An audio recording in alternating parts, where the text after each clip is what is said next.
السلام عليكم ورحمة الله. السلام عليكم ورحمة الله.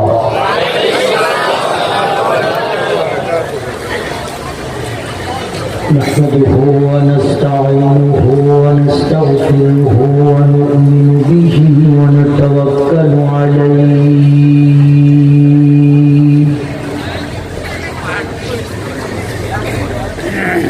ونعوذ بالله من شرور أنفسنا ومن سيئات أعمالنا.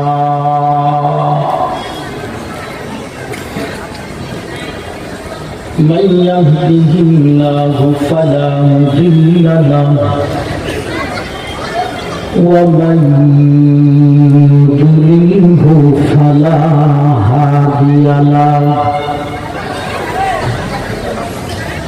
ونشهد أن لا إله إلا الله وحده لا شريك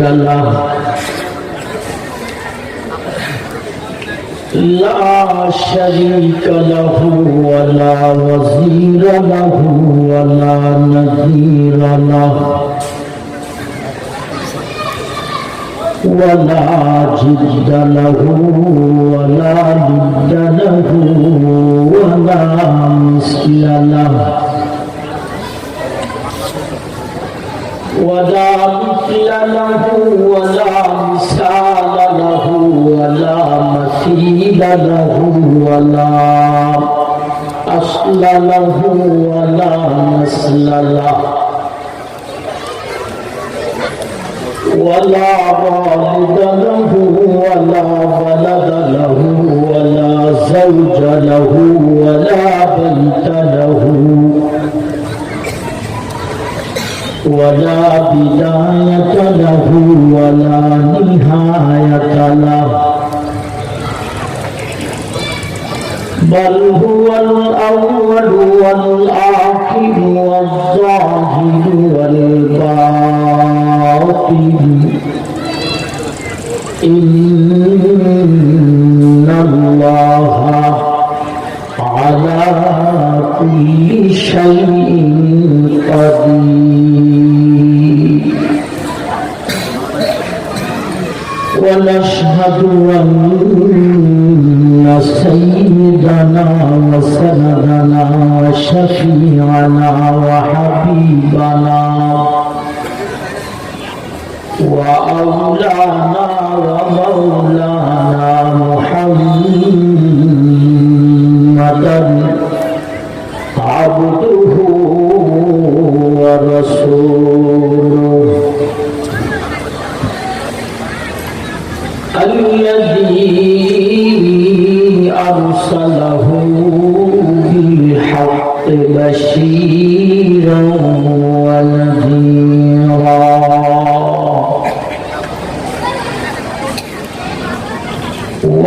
وداعيا إلى الله بإذنه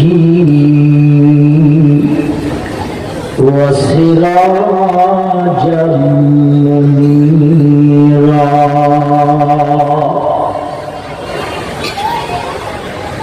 أما بعد فأعوذ بالله من الشيطان الرجيم.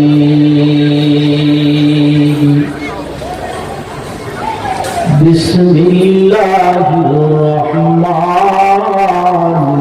الرحيم. الطلاق مرتان فإمساك بمعروف أو تسريح بإحسان. صدق الله مولانا العظيم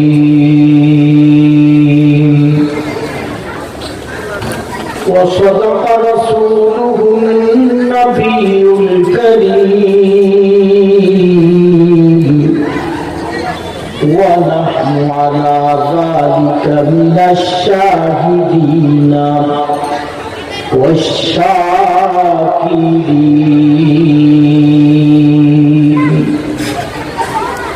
والحمد لله رب العالمين.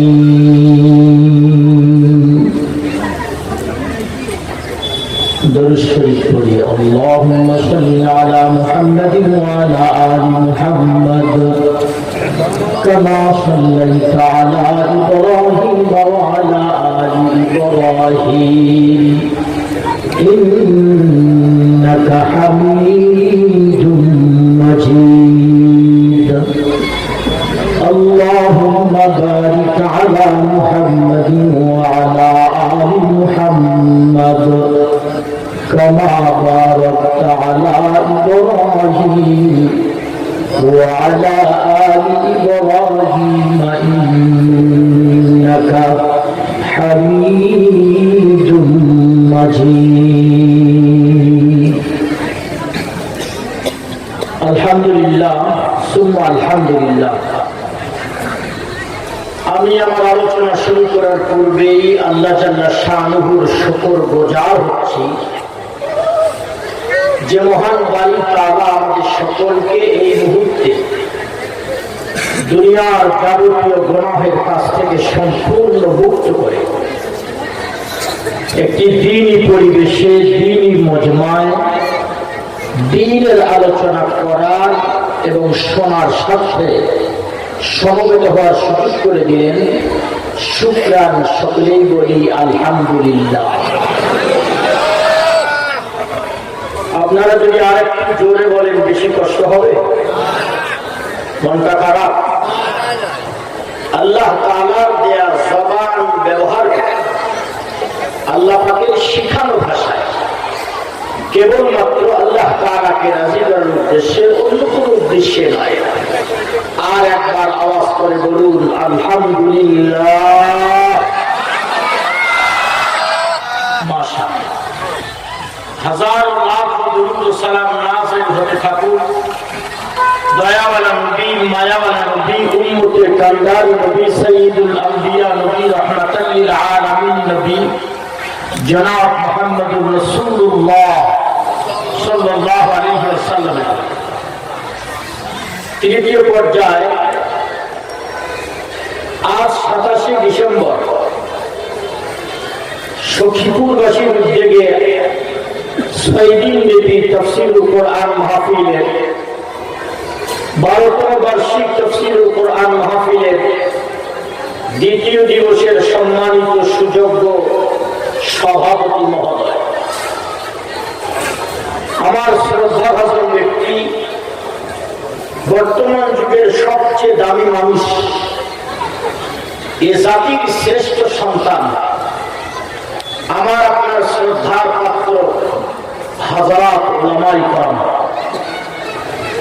মঞ্চে উপবিষ্ট পিতৃতুল্য মুরব্বিয়ানে জাম, সমসাময়িক বন্ধুতুল্য যুবক ভাইয়া, পর্দানিশীন মা ও বোনেরা, আমি সকলকে আন্তরিক মোবারকবাদ জ্ঞাপন করছি।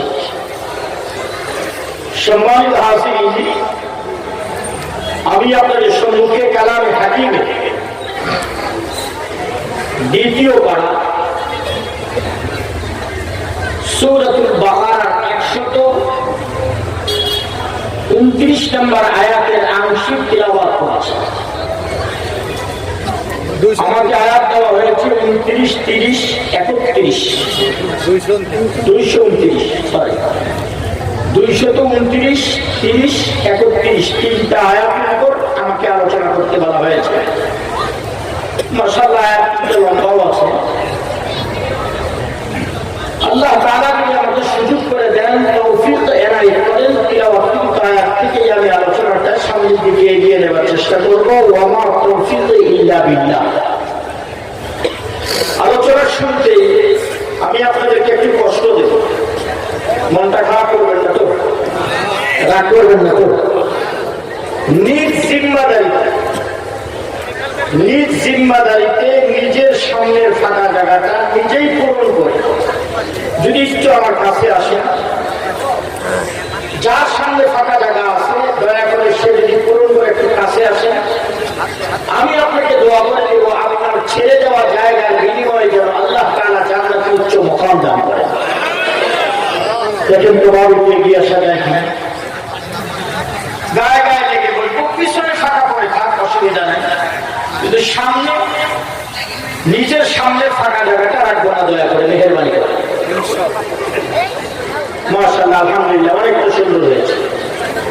এই জায়গাটা একটু পূরণ করলে খুশি হবো, খুব দোয়া দেবো। দেখেন না, পিছন থেকে যুবকেরা একটু সামনে আসো না বাবু, মুরব্বীদের কষ্ট না দিয়ে সামনের জায়গাটা একটু পূরণ করে বসলে খুব খুশি হবো। এমনি হাত মাঠ ফিলা হয়ে গেছে, অলরেডি বোঝা গেছে কিছু করে ময়দান ফিলা হয়ে যায়। মাশাআল্লাহ, আলহামদুলিল্লাহ, মাশাআল্লাহ। এই জায়গাটা একটু পূরণ করতে বলছিলাম, ওই জায়গাটা আমার ভাই তো আসে না সামনে। মাশাআল্লাহ, এই তো আমার ভাই ভালো, আসেন আসেন। মাশাআল্লাহ, মাশাআল্লাহ, খুব সুন্দর। মাশাআল্লাহ, আলহামদুলিল্লাহ। এখানে কোনো সমস্যা আছে? পানি জমে আছে? এই জায়গাটা পূরণ হচ্ছে না, একটু পিছন থেকে যুবক ভাই উঠে আসেন তো সামনে। এই তো আমার ভাই আসছে। মাশাআল্লাহ, আলহামদুলিল্লাহ, মাশাআল্লাহ। মহব্বতের সাথে বলুন লা ইলাহা ইল্লাল্লাহ, লা ইলাহা ইল্লাল্লাহ, লা ইলাহা ইল্লাল্লাহ, লা ইলাহা। ওই যাবেন ভাই, একটু পিছনে বসে যাবো না, তোমাদের আলাদা করতে আছে। মাশাআল্লাহ, আলহামদুলিল্লাহ, মাশাআল্লাহ। এটা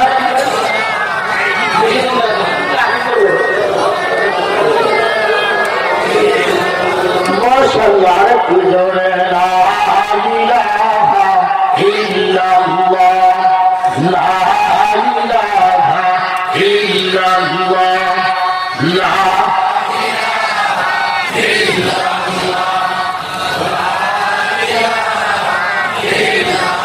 মাশাআল্লাহ, আরেকটু জোরে লা ইলাহা ইল্লাল্লাহ, লা मोमिन तुम्हारा दीन खबरदार, करो मोमिन तुम्हारा दीन खबरदार, क़यामत में तुम होगा गिरफ्तार, हमारी नाम व नामत तुमने खाया, दरी दुनिया हुकुम किसका बजाया, अल्लाह ताला जबके काजी होगा, खलाइक सबको वहाँ हाजिर करेगा, ला इलाहा इल्लल्लाह, ला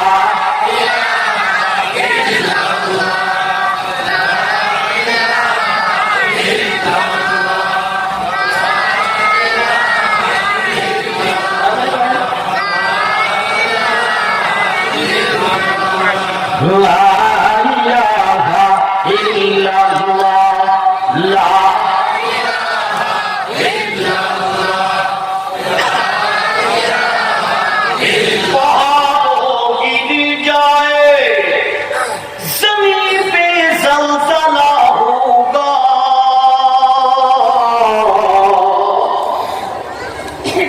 पहाड़ों गिर जाए ज़मीन पे ज़लज़ला होगा, अदालत में अल्लाह होगा, अदालत में अल्लाह होगा, मुहम्मद तख्तों पर होगा, ला इलाहा इल्लल्लाह, ला इलाहा इल्लल्लाह, ला इलाहा इल्लल्लाह, इल्लल्लाह, ला इलाहा इल्लल्लाह, ला इलाहा इल्लल्लाह, ला इलाहा इल्लल्लाह। खून से रंगाया तूने मैदाने करबला,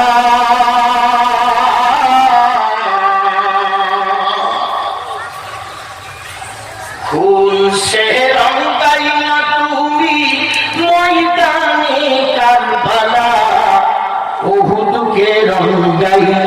তুমি রক্তে হামজা লা ইলাহা ইল্লাল্লাহ লা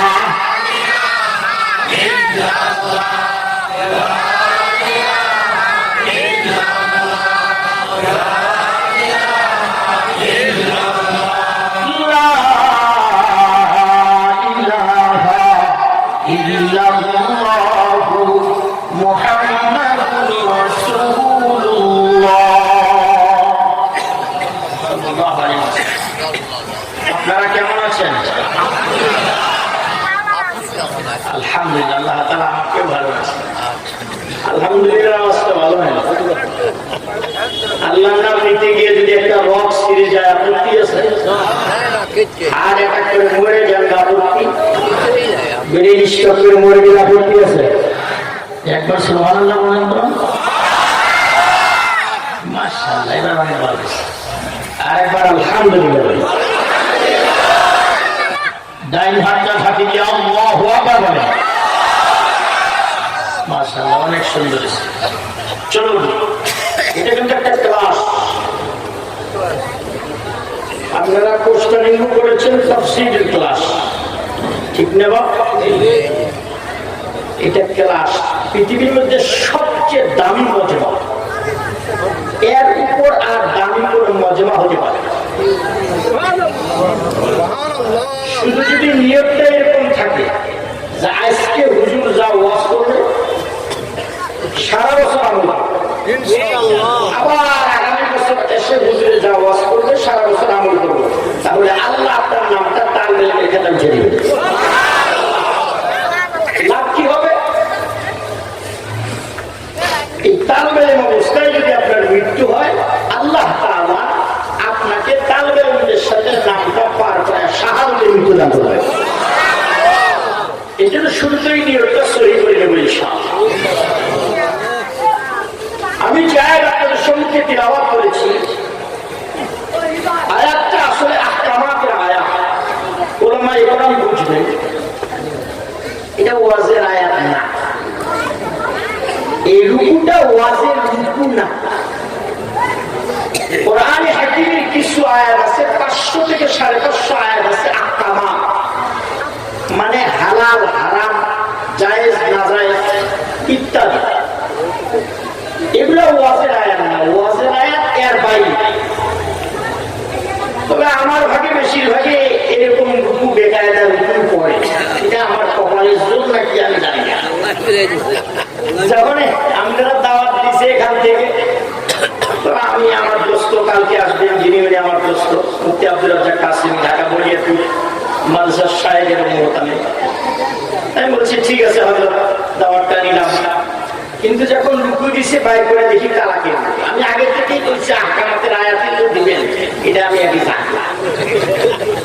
যাওয়ার পরে একটা তাফসীর মাহফিল হয় 5 দিন, আলহামদুলিল্লাহ কায়দায় বেকায়দায় ব্যতিক্রম করে। টাঙ্গাইলে পর্যন্ত কোথায় যে কয় জায়গায় পড়ছে সব আমাদের তালাকের উপরে পড়ছে। যাক, আপনারা যদি দোয়া করেন তালাকের ফাঁকে ফুঁকে দিয়ে বাইরে হয়ে যাবে ইনশাআল্লাহ। আল্লাহ আজকের এই মজমাকে কবুল করেন। তালাক এমন একটা জিনিস, তালাকের আগে বিবাহ শর্ত। বিয়ে না করলে কি তালাক হবে? হবে। বিয়ে না করলেও তালাক হবে, এটাও বলে দিয়ে যাবে ইনশাআল্লাহ।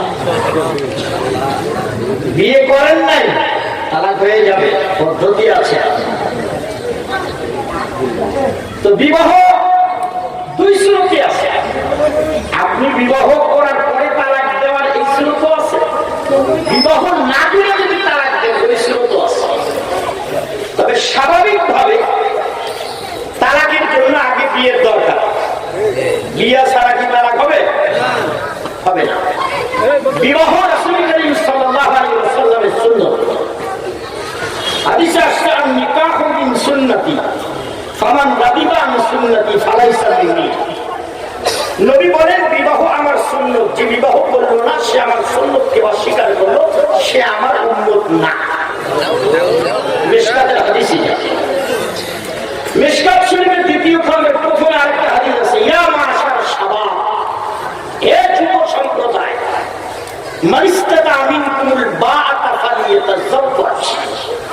যখন তোমার বয়স হয়ে যাবে, যৌবনে পা দিবে, পদার্পণ করবে, তুমি বিয়ে করো, তুমি বিয়ে করে নাও।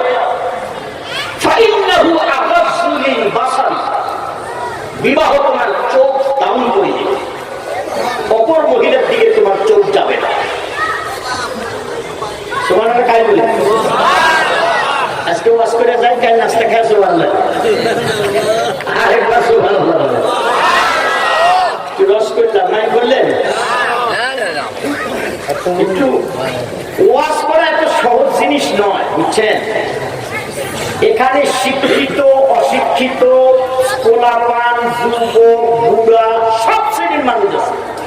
সবার মন জয় করিয়া ওয়াজ করা এটা চাকরিকারী কথা নয়। যার কারণে আমাকে সব শ্রেণীর লোককে উপলক্ষ করেই আমাকে কথাগুলো বলতে হবে। এই জন্য মুরব্বী যারা আছেন, শিক্ষিত যারা আছেন, মাইন্ড নিবেন না। যে কথাটি বলতেছিলাম, বিবাহ কি দেখে করবেন? বিবাহ করার কিছু পদ্ধতি আছে, নিয়ম আছে, কানুন আছে। বিয়ে তো করছেন পার্কে, তো তার আগে দরকার হবে না, তো কিসের দরকার? বিয়ে তো করছে হলো সেই জায়গায়, যে জায়গার নাম আমি বলতে পারতেছি। মানে ওরা দুষ্ট কি? ওরা তো জন্মে ঠিক না, ওরা দুষ্ট হবে না তো কি হবে? তো তাকে আপনার জানার দরকার কখন? যখন আপনার বিয়ে ঠিক নেই। বিবাহ করবেন কি দেখে? হাফ প্যান্ট পরা, সেন্ডো গেঞ্জি পরা মেয়ে দেখে। যারা বিয়ে করেনি পড়া মান হেসে ফেলেছে, আর কি বুঝলো? আল্লাহ, বিবাহ করবেন কি দেখে? মিশকাতে হাদিসে আসছে, মা দেখবে না তা না, মায়ের কথা আসছে। তবে আমাদের দেশের মানুষ বেশিরভাগই বিবাহ করে এমন ধনী মানুষের মেয়ের বিয়ে করবে যার একটা মেয়ে, ছেলে মেয়ে আর কিচ্ছু নাই, মহিলা গেলে সব আমার। কথা বলুন, এই দেখে বিয়ে করে না? এটা আমাদের দেশের মানুষ এই দেখে বিয়ে করে। আর না হলে ওভার বিউটিফুল, বেশি সুন্দরী, এটা হিন্দু হোক আর খ্রিস্টান হোক আর মুসলমান হোক, এটা আমার বউ বানালে। এটা হলো আমাদের একটা ট্রেডিশন। আওয়াজ করে বলুন। কিন্তু বিবাহ করতে হবে রাসূলের সুন্নাত, হাদিস আসছে। মাল দেখবেন, মালিহা, মাল দেখবেন, জামালিহা, সুন্দরও দেখবেন, এটা হাদিসের বিরোধী না। সুন্দর বউ দেখবেন। আমি যখন বিয়ে করি আমার মা বারবার কয় সুন্দর হইতে হবে, বারবার যেই আসে বিয়ের জন্য কয় সুন্দর হইতে হবে। আমি জিজ্ঞেস করলাম কেন মা, কালো মেয়েটা নেওয়া যাবে না? না, ইমাম সাহেব তুমি হুজুর মানুষ, তোমার বউ সুন্দর লাগবে, কারণ রাস্তাঘাটে সুন্দর মেয়ে দেখে তোমার নজর যেন না যায়, এই জন্য তোমার বউ সুন্দর হওয়া জরুরি। আমার মায়ের কথা আমার এত মনে আছে, 20 বছর 22 বছর বিয়ের। বিবাহ দেখবেন, বিবাহের মধ্যে সুন্দর দেখবেন, সুন্দর দেখার কথা। মাল জামাল দুইটাই আছে। হাসাবিহা, বংশ দেখবে, বংশ দেখার কথা। বংশ দেখে বিবাহ করতে। বংশ দেখবে কখন? বিয়ে হয়েছে পার্কে, বংশ দেখা টাইম আছে, তার আগে দরকার হবে, দরকার হবে। এই জন্য বিয়ে করতে হবে বংশ দেখে, সুন্দর দেখে, মাল দেখে। ফাঁকা বিদাতের দিন, ফাঁকা বিদাতের দিন, তালিমা দিয়ে না, দিনকে অগ্রাধিকার দিতে হবে। এতে যদি নাক মাটির সাথে শেষে যায়, অর্থাৎ সব দিন হয়ে যায়, কিছু যদি না পাও, দিনকে অগ্রাধিকার দিবে। ওই বউ দিয়ে তুমি তোমার বাড়িতে জান্নাতে টুকরা বাড়া দিতে পারবে। দিন নাই, জাহান্নামের টুকরা। যেই বউ দিনদার, সেই বউয়ের বাড়িটা হবে জান্নাতের টুকরা। আর যেই বউয়ের মধ্যে দিন নাই, সেই বউ জাহান্নামের টুকরা। আরেকবার এই জন্য তালাকের প্রয়োজন হবে না যদি আল্লাহ রাসূলের পয়গাম অনুযায়ী, নির্দেশনা অনুযায়ী আমরা বিবাহ করি, তালাকের প্রয়োজন হবে না। আরেকটা ছোট্ট রায় বলছি, এটা আমি এখন ভূমিকায় বলতেছি, আয়াতের দিকে আমি এখন যাইনি, মানে কথাটাকে বুঝিয়ে দেওয়ার চেষ্টা করতেছি তালাক কি জন্য প্রয়োজন হয়। সুবহানাল্লাহ ওয়া বিহামদিহি সুবহানাল্লাহিল আযীম। আম্মা জান আয়েশা সিদ্দিকা রাদিয়াল্লাহু তাআলা আনহা থেকে রওয়ায়াত, আম্মা জান আয়েশা বলেন,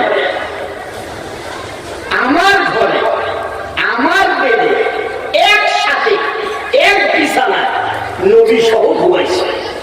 সুবহানাল্লাহ। এখন আবার আরেকটা ট্রেডিশন শুরু হয়েছে, স্বামী স্ত্রী এক জায়গায় ঘুমায় না। আমার এক মুসল্লি কয়েকটা ক্লিনিকের মালিক, এক রুগী নিয়ে ক্লিনিকে গেলাম তো বলতেছে, হুজুর প্রায় না হলো 10-12 বছর হবে আপনার ভাবির সাথে আমি ঘুমাই না। আমি বললাম কেন, আমার ভাবির অপরাধটা কি? হুজুর এখন বুড়া হয়ে গেছি, ছেলে মেয়ে মরা গেছে, নাইনটিন মরা গেছে, এটা লজ্জার ব্যাপার। আমি বললাম বিশাল লজ্জাশীল মানুষ তো আপনি। মেশকাতের হাদিস আসছে, স্বামী আর স্ত্রী যখন আলাদা ঘুমায় মাঝখানে শয়তান ওকালতি করে। স্বামীকে গিয়ে বলে, সারাদিন তো বাড়িতে থাকো না, তোমার বুড়ি নাতিনের সঙ্গে যা করে স্বামী স্ত্রী ওই শয়তান আবার বুড়ানে গিয়ে কয় এটা, আর বুড়িরে কয় তুমি তো বাহিরের খবর রাখো না, এখন হোটেলে অনেক কিছু পাওয়া যায়, তোমার বুড়ে এত রাত্রে দেরি করে আসে কেন, মানে ফাজিলে মিলা যায় না। এটা শয়তানের হলো কাজ। এই জন্য স্বামী স্ত্রী এক জায়গায় ঘুমাবো। এক জায়গায় যদি ঘুমান, সারাদিনের মধ্যে যত দ্বন্দ্ব হবে, আঘাত হবে, এগুলা ঘুমের পরে আল্লাহ স্বামী স্ত্রীর মহব্বতটাকে আল্লাহ বৃদ্ধি করে দিবেন। এক জায়গায় ঘুমাই দাও। আর আমার ছেলে আমার মেয়ে দেখবে বাবা মাকে নিয়ে ঘুমাইছে, ভাইস্তা ভাবটি দেখবে চাচা চাচিকে নিয়ে ঘুমাইছে, নাতি দেখবে দাদা দাদিকে নিয়ে ঘুমাইছে। এটাই ট্রেডিশন, এটাই সভ্যতা, এটাই ভদ্রতা। পার্কে অন্য নারী নিয়ে বসে পাগল ভাজা অভদ্রতা নয়, এটাই অরিজিনাল ভদ্রতা। যে আমার পরবর্তী জেনারেশনরা দেখবে আমরা স্বামী স্ত্রী এক জায়গায় ঘুমাইছি, ওরাও শিখবে এটাই। আম্মা জান আয়েশা সিদ্দিকা রাদিয়াল্লাহু তাআলা আনহা বলেন, একই বেডে একই বিছানায় একসাথে নবী সহ শুয়েছে। আরেকবার সুবহানাল্লাহ। নবী শেষ রাতে উঠলেন, খুব আস্তে ধীরে উঠলেন। আমি আয়েশার ঘুমের যেন ডিস্টার্ব না হয়, কিন্তু আমি আয়েশার চোখ খুলে সব দেখতেছি। সুবহানাল্লাহ। বিদ্যুতের যুগ ছিল না তো, নবী খুব আস্তে ধীরে উঠছেন, কিন্তু আয়েশাকে জাগ্রত তা নবী দেখেননি। নবী আস্তে ধীরে উঠে উঁচু করলেন, 2 রাকাত নামাজ। আমাদের মধ্যে যারা 2-1 তাহাজ্জুদের নামাজ পড়ি, ওরা শেষ রাতে উঠলে টিবল ঠাসার আওয়াজে আর মুখের মধ্যে হাত দিয়া হা হা গা গা করে 20 গ্রাম জানি তুই যে দেখ আমি তাহাজ্জুদের লেগে উঠেছি। কথা হয় না, আছে না নাই? আর আম্মা জান আয়েশা সিদ্দিকা বলেন, নবী এমন ভাবে উঠলেন যেন আমি আয়েশার ঘুমে ডিস্টার্ব না হয়। সুবহানাল্লাহ বলেন। নবী নামাজ শেষ করার পরে দোয়া করতেছেন, আল্লাহ খাদিজাতুল কুবরাকে তুমি বড় জান্নাত দাও। বলুন তো, আম্মা জান আয়েশা আর আম্মা জান খাদিজা দুইজনে কি হয়? এখানে একটু বিষয়টা বুঝতে হবে।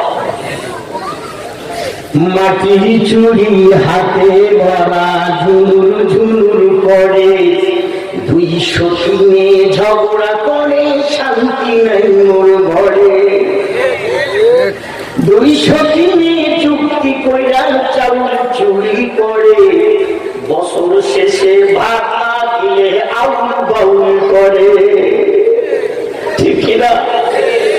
বাংলাদেশে এটাই সমস্যা। এক বউ যদি ঘরে থাকে, দ্বিতীয় বউ দরজা দিয়ে ঢুকাবেন, শান্তি আপনার জানলা দিয়ে টাকা দিবে।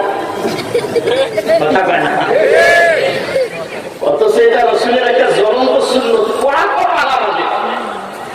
আর বেশি বললাম না, নাহলে মহিলারা আমার গালি গালা দিতে পারে। দ্বিতীয় বিবাহ সুন্নত, আরে 2টা থেকে তো শুরু, মাসলা থেকে শুরু না হতো, মাসলা থেকে শুরু। ওরকম ভালো করে আমাদের একটা নিয়ে হারা জীবন থাকা লাগলো, কত কষ্ট হয়। আল্লাহ যদি এক গাও না হয় তাহলে আসি না। আল্লাহ হেফাজত করে। আল্লাহ। আম্মা জান আয়েশা বলেন, নবী নামাজ শেষ করলে জিগামু, আমার ঘরে আমার বেডে আমার সাথে ঘুমাইলেন। খাদিজাতুল কুবরার নাম নিয়ে দোয়া করলেন, আমার নামটা একটু কইল না।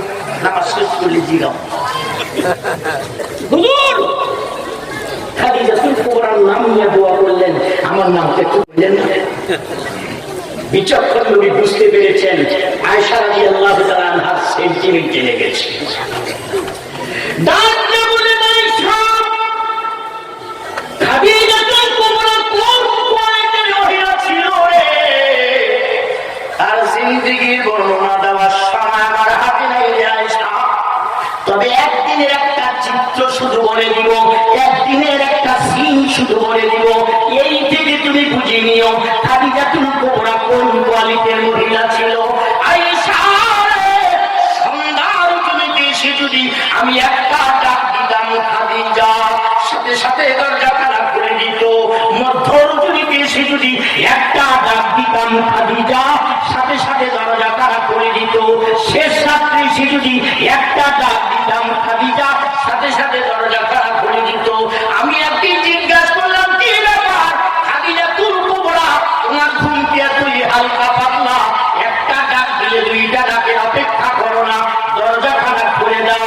ডাক দিয়ে বললেন, নবীজি গো, আসলে বিষয়টা এরকম নয়। আমি চিন্তা করেছি, আমি যদি বিছনায় ঘুমিয়ে যাই, গভীর ঘুমে বেহুশ হয়ে যাই, আপনি আমার স্বামী 4টা-5টা ডাক দিলেন, আমার ঘুম ভাঙল না। কিয়ামতের কঠিন ময়দানে আমার আল্লাহ যদি প্রশ্ন করে, খাদিজা রে, তোর স্বামীকে কষ্ট দিয়েছি, 4টা-5টা ডাক দেওয়ার পর তোর ঘুম ভাঙে নাই, আমি খাদিজার জবাব দেওয়ার জায়গা থাকবে না। নবীজি গো, এই জন্য আমি আমার পিঠ দরজার সঙ্গে লাগায়া দাঁড়ায় দাঁড়ায় ঘুমাই, আর আপনি নবী কখন আসবেন এই অপেক্ষা করতে থাকি।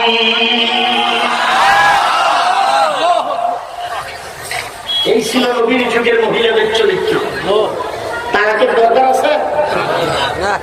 আসে মনে হয় পিছনের লোকগুলো কথা বলেন, এরকম চরিত্র তাকে দরকার আছে? আমাদেরও সমস্যা আছে, তার আগে এক পক্ষে সমস্যার কারণে হয় না। আল্লাহ, এরকম মহিলা বুঝের কথা, খালি একটু রাত করে ঘরে যাবেন, তারপর দেখবেন বাড়ির অবস্থাটা ঠিক না। দুই বন্ধু একসাথে এক মাদ্রাসার শিক্ষক, আমার মাদ্রাসা দাওরা হাদিস, আমার জন্মের আগ থেকে। তো আবার আবাসিক মাদ্রাসা আমাদের 10টার সময় পোলাপান ঘুমাইলে আমাদের বাসা যাওয়া লাগে। একদিন এক হুজুর এশার নামাজ পড়ে যাইতেছে গা, ডাক দিলাম, কি ব্যাপার হুজুর? 10টা তো বাজে নাই। হুজুর বিপদে আছে, যদি তাড়াতাড়ি বাড়ি যায় তাহলে ভাত গরম, বউ ঠান্ডা। ভাত গরম, বউ ঠান্ডা। আর যদি হুজুর দেরি করে যায় তাহলে ভাত ঠান্ডা, বউ। কথাটা কিন্তু অনেক মায়ের কাছে কথা ভালো লাগলো আমাকে, কথাটা যদি আপনাদেরকে শোনায় না। এই জন্য আমাদের দেশের মায়েরা খালি একদিন রাত করে আসবে বেশি, তারপরে দেখবেন অবস্থা খারাপ আছে, ঠিক কিনা বলেন? আরেকটা কথা বলে আয়াতের দিকে যাই। এক চাচা মিয়া গভীর যাইতে ফুল্লির মা, কি হয়েছে? হাসতানছে,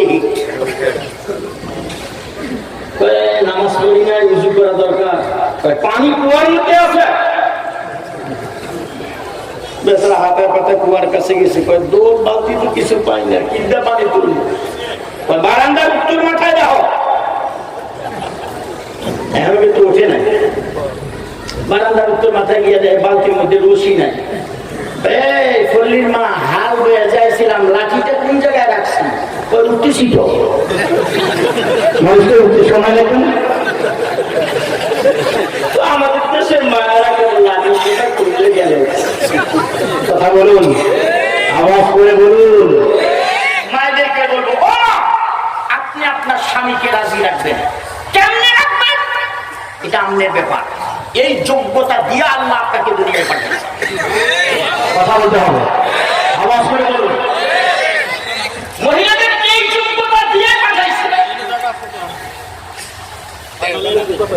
সকালবেলা যদি স্বামী 100 কিলোমিটার বেগে রাগ হয়ে বাড়ি থেকে বের হয়ে যায়, বিকেল বেলা যদি বউ মেইন দিতে দাঁড়ায় স্বামীর দিকে তাকায় একটা মুস্কি হাসি দেয়, দেখবেন সকালবেলার 100 কিলোমিটারের রাগ মুহূর্তের ভিতরে পানি হয়ে যাবে।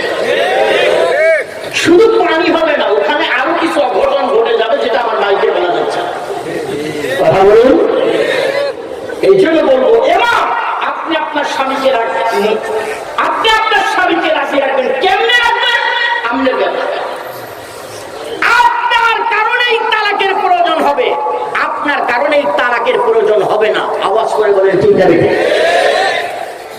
আর একটা ছোট্ট কথা বলবো, বিরক্ত হবেন না তো?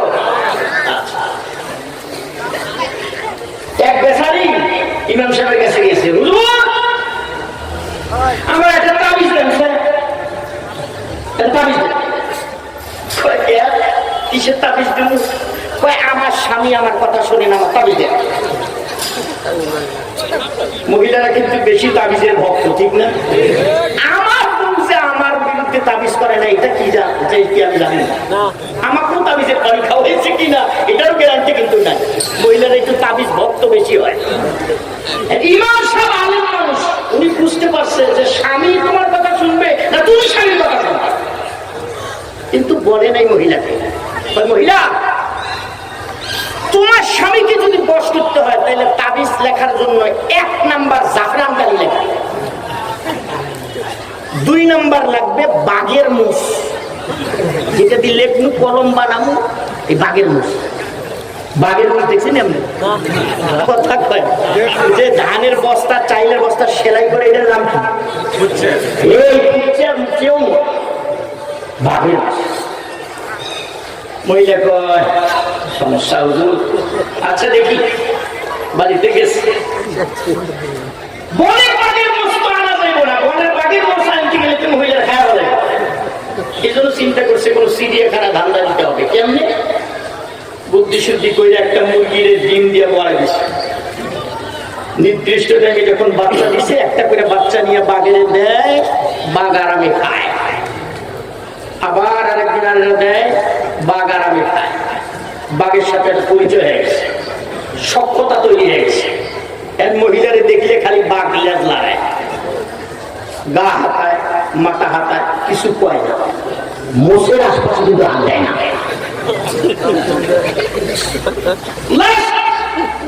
বাচ্চা শেষ, আছে শুধু মা মুরগি। মহিলা চিন্তা করছে কান একে দিয়ে বাড়াইতে পারে, মা মুরগিটারে নিয়ে গেছে। বাঘও মহা খুশি, এত বড় মুরগি আজকে, এতদিন বাচ্চা আজকে খাওয়াবে, আরামে বাঘ খাইতেছে। আস্তে আস্তে হাত দিতে দিতে মুখ পর্যন্ত গেছে, দেখে খাওয়ার তালে আছে, বাঘ কিছু পায় না। খুব চড়ে ধৈরা মোষ ধরে একবার ফিরে, তার মোষ তো দূরের কথা, সামনা হয়ে যাবে। হুজুর এই যে নেন তাবিজ লেখেন। হুজুর দেখে একবার তাজা রক্ত, চামড়া খাওয়া চাইছে, মোষ পাইনি কেন? হুজুর এই ঘটনা, সেই পদ্ধতি অবলম্বন কইরা তুমি বাঘের মোষ আনছ, ওই পদ্ধতি অবলম্বন কইরো, তোমার স্বামী তোমার বশ হয়ে যাবে। আরেকটু জোরে বলো। এই জন্য মায়েদেরকে বলবো, এ মা আপনার স্বামী যদি রাগি হয় 2-4টা মুরগি খাওয়াবেন, ঠিক হয়েছে। অতএব মায়েরা কেমনে স্বামীকে বস পারবেন, এই যোগ্যতা আল্লাহ আপনাকে দিয়ে পাঠাইছেন। চলুন করুন আমার সাথে, আউযু বিল্লাহি মিনাশ শাইতানির রাজিম, বিসমিল্লাহির রাহমানির রাহিম। আয়াতে কারিমা আল্লাহ পাক বলেন, আত-তালাক মাররাতান, এই তালাকটা দ্বিতীয় তালাক। তালাক সবচেয়ে নিম্নমানের হালাল কাম, হারাম না কিন্তু। তালাক দেওয়াটা কিন্তু হারাম নয়, তালাক দেওয়াটা কি হালাল। তবে তালাক হলো ফাইনাল স্তর, এর আগে একটা স্তর আছে প্রশাসনিক স্তর। এটা কোরআন শরীফের 5 পারায় আছে, এটা হলো কোরআন শরীফের 2 পারা, আর ওই প্রশাসনটা 5 পারায় আছে। আপনি বিয়ে করেছেন, বিবিকে কিভাবে চালাবেন প্রশাসন আল্লাহ শিখিয়ে দিয়েছে। প্রশাসনিক সিস্টেম শিখাইছেন কে? আল্লাহর নাম মহব্বতের সাথে বলেন আল্লাহর নাম নিতে গিয়ে যদি একটা রক ছিঁড়ে যায়, আপত্তি? হার্ট অ্যাটাক করে মরে যান, আপত্তি? আওয়াজ করে বলেন ব্রেন স্ট্রোক করে মরে গেলে আপত্তি আছে? আওয়াজ করে বলেন বিধান দিয়েছেন কে? বিয়ে করতে যায়, ছেলেরা দোয়া দেয়, যা বাবা দুধ ভাত খা, দুধ ভাত খা। পেঁয়াজ দিয়ে পন্থা খাইলে চলবে। দুধ ভাতের দোয়া না দিয়া তুমি দোয়া করো যে বাবা তুমি শরীরের মোতাবেক তোমার বিবিকে চালাও, তোমার ঔরসে যেন আল্লাহ একটা নেককার সন্তান দেয়। তা না করে বাপের দোয়া দেয় যা বাবা দুধ ভাত পন্থা ভাত খাইলে চলবে, দুধ ভাতের দরকার নাই। কথা বলে না কেন? দোয়া দিতে জানি না, দোয়া যে দিতে যাবো এটাও জানি না। বিয়ে করেছেন 60 বছর বয়স হয়ে গেছে, স্ত্রীর প্রশাসন আজ পর্যন্ত জানেন না, আছে না নাই? বড় দুঃখজনক, বড় দুঃখজনক, হৃদয় বিদারক। আমি সংক্ষেপে কথাটা বলছি, যদি এই আয়াতের সঙ্গে তার এই জন্য আমি কথাটা বলতেছি। প্রশাসনিক বিষয় কোরআন শরীফের ৫ম পারা আল্লাহ তাআলা কালামে হাকিম মধ্যে বলেন, কালামে হাকিমের মধ্যে বলেন, যদি তোমার বিবির সঙ্গে তোমার মনোমালিন্য হয়, আল্লাহ পাক বলতেছেন, আমার আল্লাহ কালামে হাকিমের মধ্যে ফরমান ওয়াল্লাতি তাখাফুনা নুশুজাহুন্না ফাইজুহুন্না ওয়াহজুরুহুন্না ফি মাদাজিহি ওয়াদরিবুহুন্না। বিবির সাথে বেমিল, বিবির সাথে বমিল, তাহলে কি করবেন? কারেন্টের তার বার করে রড বার করে ফাটালে কথা পায় না। আমাদের দেশের মানুষ এরকম করে কিনা? আফসোস, আপনি জানেন আপনি যদি ব্যক্তাঘাত করে আপনার স্ত্রীর গায়ের থেকে রক্ত বের হয়ে যায়, চামড়া ফাটাইলেন, আপনি জানেন। স্ত্রী প্রশাসন শিখে যান, আপনি কিভাবে স্ত্রীকে চালাবেন। স্ত্রীর সাথে মনোমালিন্য হবে, স্ত্রীর সাথে মনোমালিন্য হলে আপনি কি করবেন? আল্লাহ পদ্ধতি শিখাচ্ছেন। 1 নম্বরে তালাকটা, আমাদের কাজে হলো ঝগড়া লাগলে 1 2 3 কথা পায় না, কিন্তু ঝগড়া তো লাগতেই পারে। লাগলে কি করবেন? মনোমালিন্য হলে কি করবেন? বিবির সাথে মতের অমিল হয়ে গেছে, আল্লাহ শিখাইছে।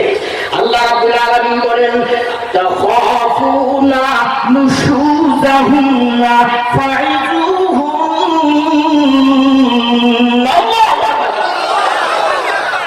1 নাম্বার ওয়াজ করবেন, 1 নাম্বার পদ্ধতি ওয়াজ। ইমাম সাহেবের নিয়ে না, মাইক দিয়ে না, আপনি আপনার বউর গলাটা ধরে ওয়াজ করবেন। বউ, তুমি যে নামাজ করতেছো না, কামটা তো ভালো হচ্ছে, তুমি তো অনেক ভালো মেয়ে। তবে লক্ষ্মী বলবেন না, লক্ষ্মী মেয়ে বলবেন না। লক্ষ্মী এই শব্দটা অন্য ধর্ম থেকে আমদানি কিন্তু, এটা আমাদের ধর্মের না। সোনার উপা করবেন, সোনার উপা করবেন। আরো যে কতগুলো ভাষা আছে, এগুলো আমি একটু কম বুঝি। যারা অবৈধ সম্পর্ক করে ওরা ওই ভাষা খুব আবিষ্কার করতে পারে। আর আমাদের এই ভালো এই ভাষাগুলা, এই আদরের ভাষাগুলা সাধারণত স্বামী স্ত্রীর মধ্যে ব্যবহার হয় না, কিন্তু এগুলো প্রেমিকের মধ্যে খুব ভালো ব্যবহার কথা পায় না। স্বামী যদি কোনো খরচের কথা শুনছিস কেমন আছে বলেন, আহা হাদিসে আসছে, আপনি আপনার স্ত্রীর সঙ্গে যদি মুসাফা করেন, ছোট ছোট গুণাগুলি ঝুলি পড়ে যাবে। আপনার স্ত্রীকে লজ্জার কথা বলতে হবে আমাকে, না বলে উপায় নেই আমার। আপনি আপনার স্ত্রীকে যদি চুম্বন করেন, আপনার আমল নামার থেকে ছোট ছোট গুণাগুলি ঝরে যাবে। হালাল স্ত্রী ব্যবহার করার পর গোসল করলে পানির ফোটায় ফোটায় নেকি লেগে দিলেন কে? সাহাবা ইকরাম জিজ্ঞাসা করছেন, ইয়া রাসূলুল্লাহ, এটা তো আমাদের দেহের তৃপ্তি, এরকম কেন, নেকি কেন? হালাল পদ্ধতিতে করেছো, এই জন্য আল্লাহ তাআলা তোমাকে মজার ভিতর নেকি দান করেছে। স্ত্রীর সাথে পরিবর্তন নাই। 1 নাম্বার হলো ওয়াজ করতে হবে। ওয়াজ, ওয়াজ কাকে বলে জানেন? গালের মধ্যে থাপ্পড় দেওয়ার নাম ওয়াজ নয়। উদউ ইলা সাবিলি রাব্বিকি বিল হিকমাতি ওয়াল মাউইযাতিল হাসানা। আরেক আয়াতে আমার আল্লাহ বলেন ওয়াকুলু লিন-নাসি হুসনা। যে কোনো মানুষ হোক না কেন, নরম ভাষায় তাকে কথাটা বুঝাতে হবে। আহা, তুমি যে আমার ভালো বউ, তুমি যে নামাজ করতেছো না, এই যে তুমি পর্দা করতেছো না, এই যে তুমি বাবার বাড়ির কথা অনুযায়ী আমার উপরে জুলুম করতেছো, তুমি কি কামটা ভালো করতেছো, একটাবার বুঝে দেখো না। এরকম না করলে আমাদের সোনার সংসারটা সোনার হয়ে যাবে। এরকম 2-1টা কথা বলেন, দেখবেন ওদের তেল এত নরম, আরেকটু ভালো করে কথা বলে আপনার গহনা বিক্রি করে আপনার দিয়ে দেবে। কথা হয় না। আমার বউ আমার চেয়ে ধনী, আমার চেয়েও পয়সা আলাদা, কিন্তু আমি প্রায় দেখি সে অপেক্ষায় থাকি যে আমি একটু কিছু কইলেই সে পেয়ে আমার বিয়ে দেবে। কসম করে বলতেছি আমি 100% কসম পেলাম, কিন্তু আমি করি না। কারণ আমি ছাত্র জীবন থেকে আমার উস্তাদের কাছে শিখছি বউয়ের কাছে টাকা নেওয়া গোলামি, বউয়ের কাছে টাকা যে নেয় সে আন্তর্জাতিক ক্ষতি।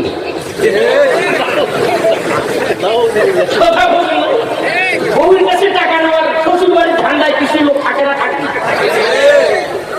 ঠান্ডা। আর 3 বছর বিয়ে হয়েছে তাও অপেক্ষায় থাকে ঈদের সময় শ্বশুর যদি লুঙ্গি না দেয় মন খারাপ। কপাল করা, তাই কপাল করা। তুমি তোমার শ্বশুরে দেও মিয়া, শ্বশুর এখন বুড়া হয়ে গেছে, শ্বশুর বুড়িয়ে হয়ে গেছে, হেগের কামের অপেক্ষায় থাকো। তুমি জোয়ান তাগড়া পকি না, বরঞ্চ আজকে নিয়ত করেন বড় একটা বোয়াল মাছ নিয়ে শ্বশুর বাড়ি যাবেন, শ্বশুর শাশুড়ি এমন দোয়া দিবে 14,000 লঙ্গির টাকা আল্লাহ আপনাকে আরো বিক্রি দিয়ে দেবে। অনেকে আছে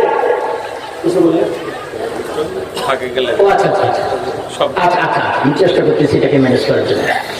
অনেকে আছে বিয়ে করে 1-2 বছরের মধ্যে রাগ হয়ে শ্বশুর বাড়ি যায় না,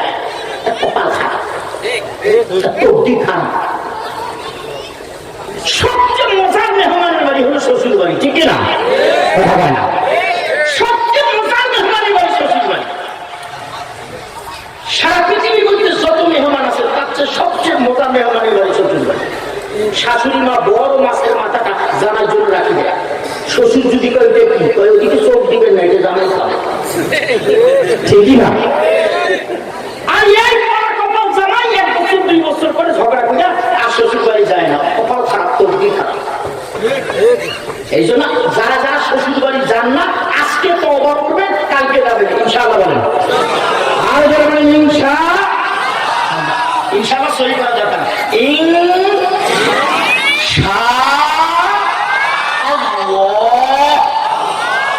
শব্দটা আল্লাহ নয়, শব্দটা আল্লাহ।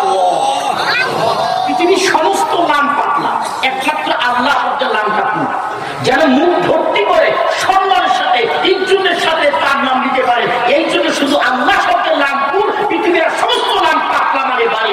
আওয়াজ করে বলেন সব কিছুর মালিককে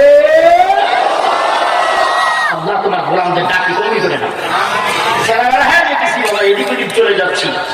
শ্বশুর বাড়ির কথা বলেছিলাম, মনে আছে না? হ্যাঁ, স্ত্রীর সাথে পরিমাণ নাই, ঝগড়া হচ্ছে, মনোমালিন্য হচ্ছে। আল্লাহ বলেন ফাইজুহুন্না, প্রথম প্রশাসন হলো তাকে ওয়াজ করো। বউকে কি করো? ওয়াজ করো নরম ভাষায়। হ্যাঁ, তুমি আমার অনেক ভালো বউ, তুমি তো অনেক ভদ্র, তুমি তো অনেক সভ্য, তুমি এই কাজগুলো করো, তুমি তো অনেক ভালো। দেখবেন একটু পান দিবেন, বেসারি করি দেবে, কথা বলে শুধু ফুলি যাবে না। একবার আপনি যেটা মানে না এটা দিয়ে নেবেন।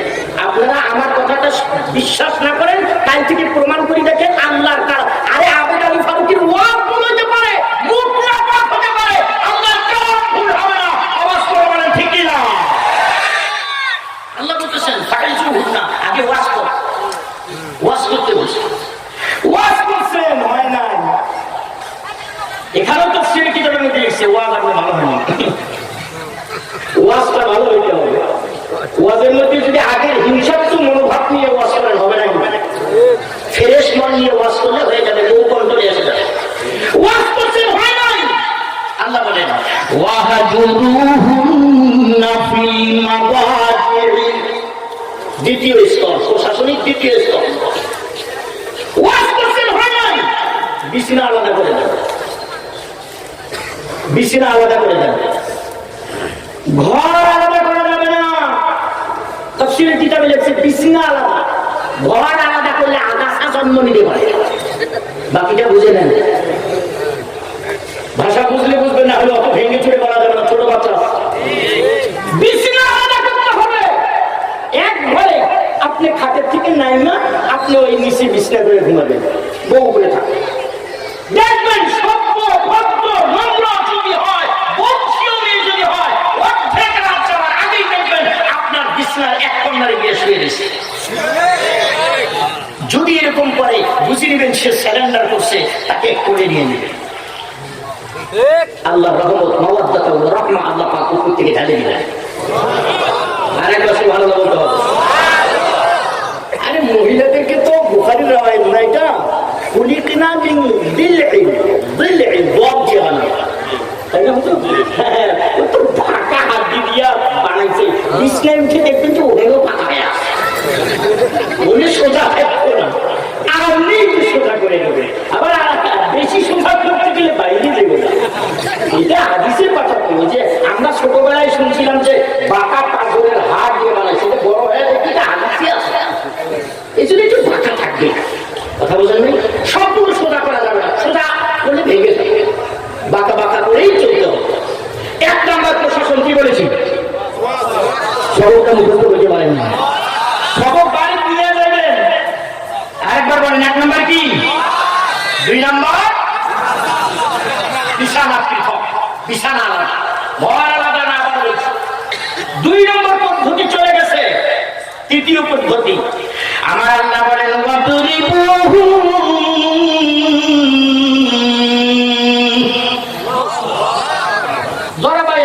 মারার কথা আসছে। হালকা মাইর দিতে পারবে, মাইরে ব্যাখ্যা আগে শোনেন তারপর বোঝেন।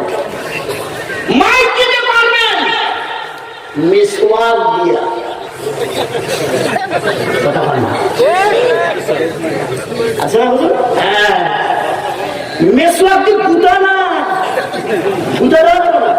মিসওয়াকটা কত বড়, মনে করেন এই কলমের এত বড় মিসওয়াক, আপনি এখানে ধরিয়া কত জোরে মারতে পারবেন আর কত জোরে লাগবে। মানে আল্লাহ বলেছেন আদরের মাই। ফুল দিয়ে মারলে যেমন হয়, আপনি বউকে ফুল দিয়ে মারবেন, এই নিয়ে বউকে মারবেন তা আদর করবেন কেন? হ্যাঁ, তাফসীরের মধ্যে লিখছে যারা বউকে মারে, যারা রক্তাক্ত করে, রাসূল বলছেন তাদের প্রতি আমি সন্তুষ্ট না। নবী বলছেন সে আমার ভালো উম্মত না যে বউকে মারে। আর কিছু লোক আছে সমাজে বউ মারার উপরে ডক্টরেট, হ্যাঁ, পণ্ডিত অর্জন করে, আরো জাহের করে, ফাড়ায় লেছে নাম দিছি না। এক কথা মনে রাখবেন, যারা বউকে পিটায় তারা পুরুষ নয়, তারা কাপুরুষ। বউকে না পিটিয়ে যারা জীবন যাপন করতে পারে, বিধ্বস্ত সংসার বউকে মানে নাই, এ হলো পুরুষ। বউকে পিটানোর নাম পুরুষত্ব নয়, বউকে না পিটিয়া সংসার চলানোর নাম পুরুষত্ব।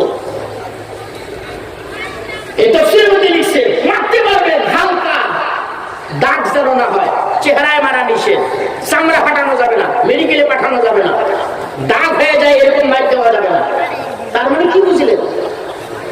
হালকা ওই মারতে কোনো দাম আছে এটার থেকে? মানে এখানে আয়াতে যদিও মাইলের কথা বলছে, তাফসীরের কিতাবের মধ্যে যেগুলা হাদিসের রাওয়ায়াত কি আছে, ওর সে মাইন না দেওয়াই ভালো, যত শর্তই মাইলের নাই। আর আমরা তো বাস মাশাআল্লাহ, হ্যাঁ, কতজন বউরে না খাড়া গেছেন। আল্লাহ আমাদেরকে হেফাজত করুন। স্ত্রী প্রশাসনের প্রথম নাম্বার কি বলছি বাবা? আর একটু জোরে বলেন। দুই নাম্বার বিছানা লাগা, বলেন বিছানা। বাস, তিন নাম্বার হালকা মাই, বলেন হালকা মাই। আমার আল্লাহ বলেন فلا تبغوا عليهن سبيلا إن الله كان عليا كبيرا। আল্লাহ বলেন গোলাম, তিনটা পদ্ধতি দিলাম, পারো নাই? স্টপ থাকো, আর তোমার দ্বারা হবে না। অন্য কোন পদ্ধতি অবলম্বন করতে পারবে না। মনে রেখো, তুমি যদি অন্য কোন পদ্ধতি অবলম্বন করো তাহলে ইন্নাল্লাহ কানা আলিয়ান কাবীরা, আজকে তুমি বউয়ের উপর শক্তি দেখাইছো, তোমার উপরে শক্তি দেখাবেন কে? এই জন্য এখানে আলিয়ান কাবীরা দুইটা শব্দ নিয়ে আসছে। তুমি যেমন বউয়ের উপর ক্ষমতা দেখাইছো, তো তোমার উপর ক্ষমতা দেখানোর মালিক একজন আছে, ওনার নাম কি? আল্লাহ। এই জন্য আমার বউ আমার মেহমান, আমার বউ আমার মেহমান।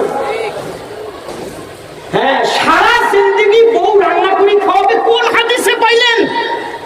দেখেন তো আমার, সারা জিন্দেগি বউ রান্না করে খাওয়াবে আর আপনি মেহমানের মতো বসে থাকে খাইবেন, কই হয়েছে? কোন হাদিস আছে? আমাদের দেশের মেয়েরা ভালো, বুঝছেন, তাই আমাদের রান্না করে খাওয়ায়। এরা যদি সত্যিকার রান্না জানতো, রান্না করতো না।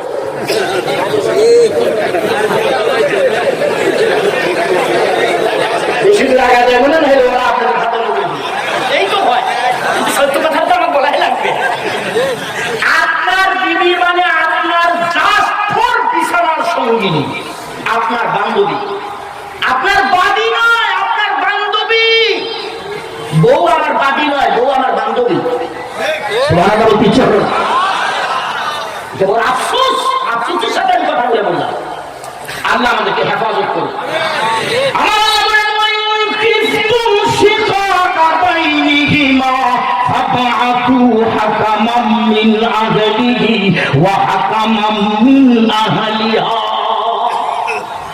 তিনটা পদ্ধতি, ওয়াশ করছো, বিছানা আলাদা করছো, হালকা মাইক্রোতে করছো, হয় নাই, তোমার কাম শেষ, তোমার দ্বারায় আর হবে না। কারণ তুমি যদি আরো সামনে যাও সীমা লঙ্ঘন করবা। এই জন্য আল্লাহ বলেন, ওয়াইন খিফতুম শিকাকা বাইনিহিমা ফাবআতু হাকামান মিন আহলিহি ওয়া হাকামান মিন আহলিহা। তোমার দ্বারা আর হবে না। এখন এই পক্ষের এক মুরব্বী, ওই পক্ষের এক মুরব্বী, হাকামান মিন আহলিহি পুরুষের পক্ষের মুরব্বী, ওয়া হাকামান মিন আহলিহা মহিলার পক্ষের দুইজন। এই দুইজন মুরব্বী ফয়সালা করে দিবে। এই ফয়সালাটা ওরা যদি মনে করে যে আবার নোটিশ দিবে, দিতে পারে। ওরা যদি মনে করে ডিসাইড করে দিবে, এইটার নাম তালাক। এইটা হলো ফাইনাল স্তর। এই ফাইনাল স্তরের উপর আজকে আমাদের আলোচনা। এক তালাক তিনটা, জীবনে সারা জীবন মিলিয়ে আপনি তালাকের মালিক কয়টা? কথা বলে না, তিনটা তালাকের মালিক। আপনি 3 3 9টার মালিক নন, এটা কথা মাথায় রাখবেন। মশলাটা খুব ভালো করে মনে রাখবেন। আমি আমার বোনের সারা জীবনে 3টা তালাকের মালিক। রাগ হলে আপনি স্ত্রীকে ধমক দেওয়ার উদ্দেশ্যে তালাক দিবেন, এই তো একটা দিবেন, একটা। সেটা অনেক শর্ত সাপেক্ষে। সুন্নত তরিকার তালাক হইল টুহুর অবস্থায় দিতে হবে, অর্থাৎ যখন মহিলার মিন্স চলে ওই অবস্থায় তালাক দেওয়া যাবে না। শরীয়ত কত সূক্ষ্ম দেখে, যখন মিন্স চলে ওই সময় তো মহিলা গান্ধীগী অবস্থায় আছে, ওই অবস্থায় মেলামেশা হারাম। ওই অবস্থায় মহিলাদের কাছে যাওয়া যাবে না, কারণ এটা বড় গন্ধ জাতীয় জিনিস। ওইটা যখন শেষ হবে, যখন সে পরিষ্কার অবস্থায় থাকবে, তখন তুমি একটা তালাক দিবা। মানে তখন তোমার বউ থেকে গন্ধ আসবে না, সুগন্ধি আসবে। সুবহানাল্লাহ বলুন। কেন এই পিরিয়ডে দিতে হবে? এই কারণে দিতে হবে, ওই পিরিয়ডে যে তুমি যেতে পারবা হালাল অবস্থায়, এখন তোমার যাওয়ার অনুমতি, এখন তুমি তালাক দিবা। এখানে একটা মর্যাদা, যদি এটাকে কুরবানি দিয়ে তালাক দিতে পারো তাই তালাক দাও। আরেকটা কথা বলছে, তুহুর অবস্থায় তালাক এই জন্য দিতে হবে, তুহুর অবস্থায় তালাকটা এই জন্য দিতে হবে যে তালাক দেওয়ার পর সুযোগ আছে। একটা তালাক দেওয়ার পর আপনার সুযোগ আছে, আপনি যদি ইচ্ছে করেন তাহলে তাকে ব্যাক করতে পারবেন। কেমনে? তার একটু হাতটা ধরলেন, তাকে একটু আদর করলেন, বাকি যা পদ্ধতি আছে এগুলো কোন একটা অবলম্বন করলেই আপনি তালাক থেকে তাকে রিটার্ন নিয়ে আসবেন। এর সুযোগ আছে একটা, দুইটা। এখানে আর তালাক মাররাতান বলে দ্বিতীয় তালাকের কথা বলা হচ্ছে। দ্বিতীয় তালাকের কোনো সুযোগ আছে, কিন্তু বাংলাদেশের মানুষের পাওয়ার খুব, দিলে একবার 3টাই দিয়ে দেয়। কথা বলে না। মাসলা মাসাইল এখানে কিছু মতানৈক্য আছে। অনেকে আমাদের মাযহাব, যেটা আমাদের মাযহাব অনুযায়ী একসাথে যদি আপনি 3টা দিয়ে দেন, 3টা হয়ে যাবে। আমি যদি আমার ছোট ভাইরা এখন পরপর 3টা থাপ্পড় দেই, 3টা হবে না, একটা হবে না? আপনারা কেমন যে 1 থাপ্পড়, 3টা মিলে 1 থাপ্পড়। পরপর আপনি একসাথে 3টা দিয়ে দিচ্ছেন, 1 2 3 বলে ফেলেছেন, তাহলে 3টাই পর্যন্ত। কিন্তু হ্যাঁ, এরা আছে, একটাফি মাসলার দিকে আমি যাবো না। এবার চলুন, তালাক দিচ্ছেন 2টা, আর তালাক মাররাতান দ্বিতীয় তালাক দিচ্ছেন। আল্লাহ বলেন, ফাইনসাকুম বিমা'রুফিন আও তাসরিহুম বিইহসান। গোলাম 2টা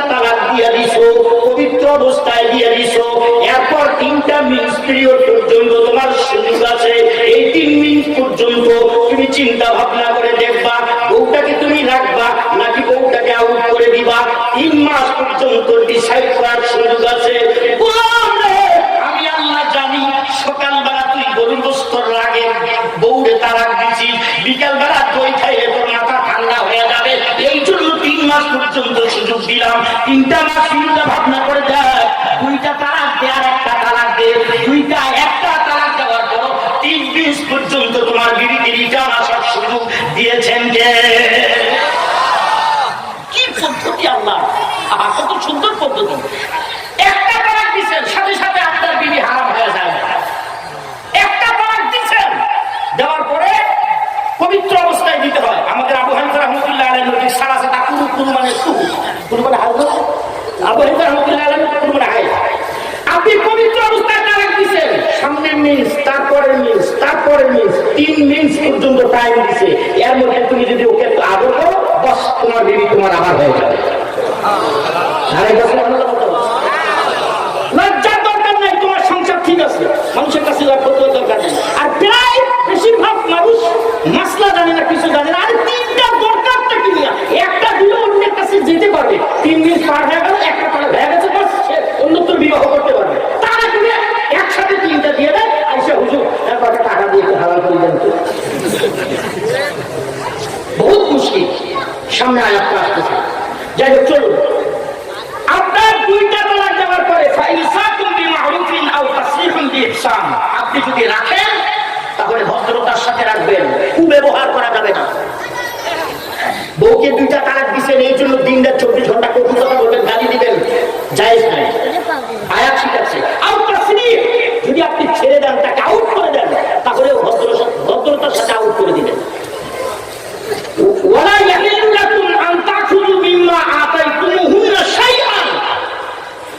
অনেকে আছে বেকায়দায় ফেলে বউয়ের কাছ থেকে টাকা নেওয়া ধান্দা করে, আছে না? নাই, এটা থেকে মোহর বুঝাইছে, মুফাসসিরিন এখানে লিখেছে। আপনি বউকে তালাক দিচ্ছেন, দিচ্ছেন না, রাখেছেন না, 1 তালাক দিচ্ছেন, 3 মিনিটের একটু আগে আবার নিচ্ছেন, আবার আরেকটা দিচ্ছেন, আবার 3 মিনিট চলে যেতেছে, আপনার কোনো খবর নাই। যখন পিরিয়ড শেষ হচ্ছে তখন আবার রিটার্ন আনতেছেন, আবার আরেকটা দিতেছেন। এভাবে 9 মাস আপনি বউটাকে কষ্ট দিতে পারবেন না। হাযা লা ইয়াজুজ, এই কথাটাই বলতেছে, ওয়ালা ইয়াহিল্লু, তোমার জন্য হালাল নয়, আন তাখুযু মিম্মা আতাইতুমুহুন্না শাইআন, তার কাছ থেকে তুমি কৌশল করি নির্যাতন, নিপীড়ন, শোষণ করিয়া তার কাছ থেকে কিছু টাকা নিবে, কৌশল অবলম্বন করবা, এটা যায় না। যেটা মোহর দিয়ে দিচ্ছেন এটা তার জন্য, মোহর রিটার্ন নেওয়া বিধান শরীয়তে নাই। সুবহানাল্লাহ। এখানে আমাকে আরেকটি কথা বলতেই হবে, বিরক্ত হবেন। বাংলাদেশে ঢাকায় আমি ছাত্র জীবন থেকে লেখাপড়া করেছি, মেশকাট পর্যন্ত দাওয়া করেছি আমি হাটাজারিতে। সারা ছাত্র জীবনটায় ঢাকা শহরের কিছু প্রগতিশীল নারী যারা বলে ইসলাম নারীর উপরে জুলুম করেছে, নিপীড়ন করেছে, অত্যাচার করেছে, শোষণ করেছে, আমি তাদের উদ্দেশ্যে আজকে একটা কথা বলতে চাই। কোন কোন জায়গায় ইসলাম নারীদেরকে সম্মানিত করেছেন, এরকম কয়েকটা জায়গা আমি আপনাদেরকে দেখাই দেব। দলিল দিব কোরআন হাদিস থেকে, কোন কোন জায়গায় মহিলাদেরকে আল্লাহ তাআলা সম্মান দিয়েছেন। কোরআন হাদিস দিয়ে দলিল দিব, নেবেন? কথা বলেন, নেবেন? 1 নম্বর কোরআন শরীফের আয়াত, সূরা আল ইমরানে মরিয়ম আলাইহিস সালামের ক্ষেত্রে আল্লাহ তাআলা বলেছেন, মরিয়ম আলাইহিস সালামের মা বলছিল, আল্লাহ ওয়াদাতুহা উনসা, এটা তো মেয়ে সন্তান জন্ম দিছি, মনটা খারাপ। সমাজে এরকম অনেক মানুষ আছে, মেয়ে হলে মন খারাপ, আছে না নাই? কিশোর ভাইয়া কথা বলেন, আছে না নাই? মেয়ে হইলে মন খারাপ, বউকে মারে, এত মেয়ে তোর, তুই কি আমার বাড়িতে মেয়ে দোকান দিছিস, মেয়ে মার্কেট লাগাইছিস? আর একটা মেয়ে যদি হয় তোরে আর ভাত খাওয়াবো না, বাবার বাড়ি পাঠাই দিন। এরকম কিছু পড়া কপাল সমাজে আছে না নাই? আমার এক মুসল্লি দোয়া করেন, হুজুর দোয়া করেন, হুজুর খুব দোয়া করেন। ভাই কিসের দোয়া, কিসের দোয়া? হুজুর কয়েকদিনের মধ্যে আল্লাহ দিলে আপনার ভাবির একটা বাচ্চা হবে, তো দোয়া করেন। ঠিক আছে ভাই, দোয়া দোয়া দোয়া। তার কি করবো? 2 শুক্রবার হয়ে গেল, মুসল্লি দোয়া চায় না, মনে মনে তালাশ করি। 3য় শুক্রবার দেখি বারান্দার মাথায় যায় না, ডাক দিলাম, ভাই শোনেন, ওখান থেকে হুজুর পরে পাশে আরেকজন ছিল, জিজ্ঞাসা করলাম কি ব্যাপার ভাই? হুজুর ওর মন খারাপ, ওর মেয়ে হচ্ছে এই জন্য মন খারাপ।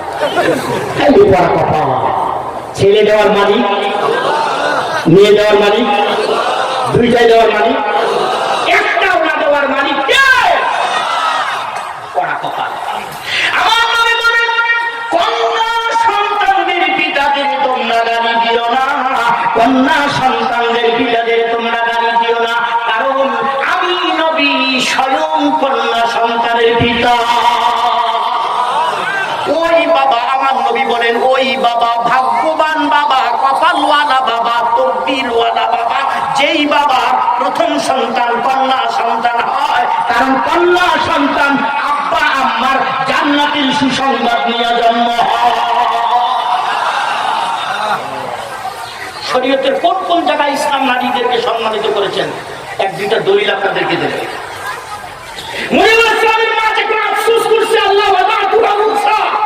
আল্লাহ ডাক দিয়ে বলছেন, এই মরিয়মের মা, ওয়ালাইসা যাকারু কাল উনসা, তোমার যেই মেয়েটা দিলাম এই মেয়েটার তুলনায় কোন ছেলে সন্তান হতে পারে না। আরেকবার সুবহানাল্লাহ বলুন। মহিলাদের দাম বাড়াইছে না কমাইছে? দলিল নাম্বার কত? এক। দুই নম্বর হাদিস থেকে দিব, সাহাবী রাসূলের কাছে গিয়ে বলেন, ইয়া রাসূলুল্লাহ, আব্বা আর আম্মা দুইজনের মধ্যে কাকে বেশি ভালোবাসবো? তোমার মা। নবী তারপর তোমার মা। নবী তারপর তোমার মা। নবী তারপর তোমার বাবা। তিনবার মায়ের কথা বলছেন, একবার বাবার কথা বলছেন। ছোটবেলায় মুরব্বীদের মুখে শুনছি একটা জিনিস 16 আনায় পূর্ণ হয়, কথা কয় না? 16কে 4 দিয়ে ভাগ দেন না, মোটা মুখস্থ আছে? কত হয়েছে? 4কে 3 দিয়ে গুণ দেন, কত হয়েছে? 3 4 12 আনা অধিকার মায়ের, মাত্র 4 আনা অধিকার বাবা। সুবহানাল্লাহ বলতে হবে। ফরমান বাড়াইছে না কমাইছে? আর এরা আন্দোলন করে 50-50। এরা আন্দোলন করে 50-50। কোরআন হাদিস দলিল দিল ওদের 12 আনা আর এরা চায় 8 আনা, কথা পায় না। আন্দোলনের ফসল কি হয়েছে জানেন? এতদিন দেখতাম রাস্তায় মাটি কাটে পুরুষ মানুষ, আন্দোলন করার পর এখন মাটি কাটার দায়িত্ব সরকার মহিলাদের দিয়েছে। এতদিনের আন্দোলনের ফসল মাথায় মাটির টুকরি উঠছে, আন্দোলন আরো পর পায়খানা টুকরি উঠবে, কথা পায় না। বুঝেও না। আরে রোদে বাই চাকরি করিয়া ধান শুটে পয়সা কামাই করবে পুরুষ, আর তুমি ঘরে বসে বসে খালি টেহা হিসাব করবার খাবার, কথা পায় না। এইটা বাদ দিয়ে বাইর হতে চায়। এখন 2 দিন চাকরি করার জন্য বের হয়েছে, মহিলা মানুষটা আল্লাহ নরম করে বানাইছে, 2 দিনের সূর্যের তাপিস চেহারা দেখা বুঝি নেই, মনে হয় এই মহিলা সে হিজিরায় বলে, কথা কয় না তো। এই জন্য আন্দোলন যা করবেন লজ আপনাদের, আমাদের না। আপনারা আন্দোলন করেন, আমাদের না, আমরা বসে বসে খাবো। কয়টা দলিল দিছি? জোরে বলেন কয়টা? ছাত্র জীবন থেকে শুনি হুজুররা ওয়াজের মধ্যে বলে স্বামীর পায়ে নিচে স্ত্রীর বেহেশত, শুনতে শুনতে আমি বুড়া হয়ে গেলাম, দাড়ি পাকি গেছে। আজ পর্যন্ত উল্লেখযোগ্য কোন রাওয়ায়াত আমার নজরে পড়ে নাই। কেউ যদি পান আমাকে দিবেন, আপনাকে মোস্ট ওয়েলকাম। তবে মায়ের পায়ে নিচে সন্তানের বেহেশত সহি রাওয়ায়াত, কথা কয় না। আমার নবী বলেন, আল জান্নাতু আল জান্নাতু তাহাতা আকদামি উম্মাহাত। সন্তানেরা রে, সাবধান সাবধান, তোমার মায়ের পায়ের নিচে তোমার বেহেশত। দাম বাড়াইছে না কমাইছে? দলিল নাম্বার কত? আরো যেন নিতে পারবেন, টাইমে কুলাবে কিনা? আপনারা কি স্বর্ণ চেনেন? কিসের ভাইয়া চেনেন না? ধরে বলেন সোনা চেনেন? কয় টাকা মন?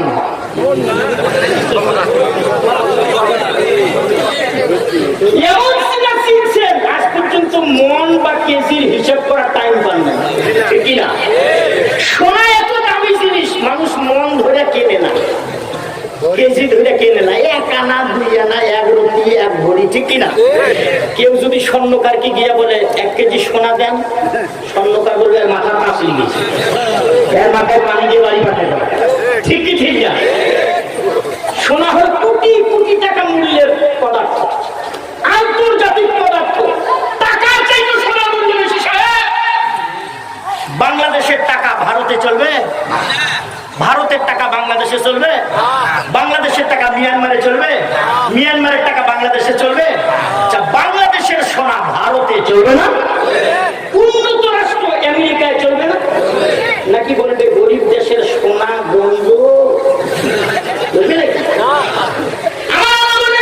কোটি কোটি টাকা মূল্যের সোনা একানা পরিমাণ কোন পুরুষ ব্যবহার করতে পারবে না। পুরুষের জন্য সোনা সম্পূর্ণ ব্যবহার হারাম ঘোষণা দিয়া, নারীদের নামে সোনা বরাদ্দ দিয়া নারীদের ইজ্জত বাড়ায় দিলাম, নারীদের সম্মান বাড়ায় দিলাম, নারীদের মর্যাদা বাড়ায় দিলাম। চিৎকার করে বলুন না সুবহানাল্লাহ। দলিল নম্বর কত? 5 নম্বরের দলিলটা আমার উদ্দেশ্য। একমাত্র শরীয়ত, একমাত্র ইসলাম নারীদেরকে মোহরের ব্যবস্থা করেছে। এছাড়া কোন ধর্ম, কোন বর্ণ, কোন সমাজ, কোন আইন, কোন দেশ কেউ মোহরের ব্যবস্থা করে নাই। একমাত্র বিবাহের ক্ষেত্রে ইসলাম মহিলাদের মোহরের ব্যবস্থা করে মহিলাদের সম্মান বাড়ায় দিয়েছে। আর একবার সুবহানাল্লাহ বলতে হবে। এই জন্য আল্লাহ বলেন তালাক দিবা, বউকে তালাক দিবা, আবার তার কাছ থেকে তুমি তার মোহরের টাকাটা ছিনিয়ে নিবা অথবা মাফ করে নিবা, এমন সুযোগ ইসলামে নাই। এই জন্য আল্লাহ বলতেছেন ওয়ালা ইয়াহিল্লু লাকুম আন তাখুযু মিম্মা আতাইতুমুহুন্না শাইআন।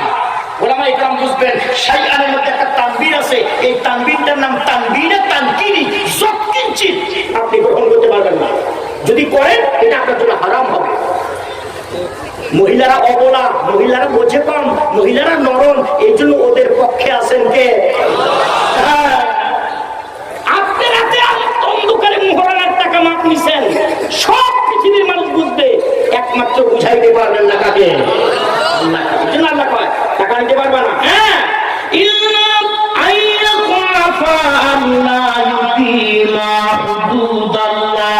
فإن خفتم ألا يقيما حدود الله فلا جناح عليهما فيما افتدت به تلك حدود الله تلك حدود الله فلا تعتدوها ومن يتعد حدود الله فأولئك هم الظالمون।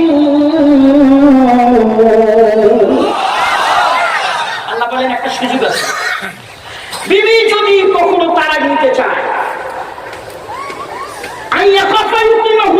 দুইজনে মনে করতেছো যে আমরা সংসার করলে একজন আরেকজনের উপর জুলুম করবো, তাহলে আবার যদি অভিভাবকরা ভয় পায় যে না এরা স্বামী স্ত্রীর দিনটা ঝগড়া করে, কে কখন কারে বক্তি দিয়ে সুর দিবে তার ঠিক নেই, হয় না? হয় ভাই।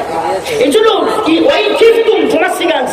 অভিভাবকরা যদি ভয় পায় যে এদের সংসার ঠিক রাখা যাবে না, এরা দিনটা ঝগড়া করে 12টার সময় একজন দাও নিছে একজন বটি নিছে, তাহলে খবর খারাপ আছে। ইসলাম এটাও বলছে, সুবহানাল্লাহ জোরে বলতো। আল্লাহ কোন কথাটা বলে না।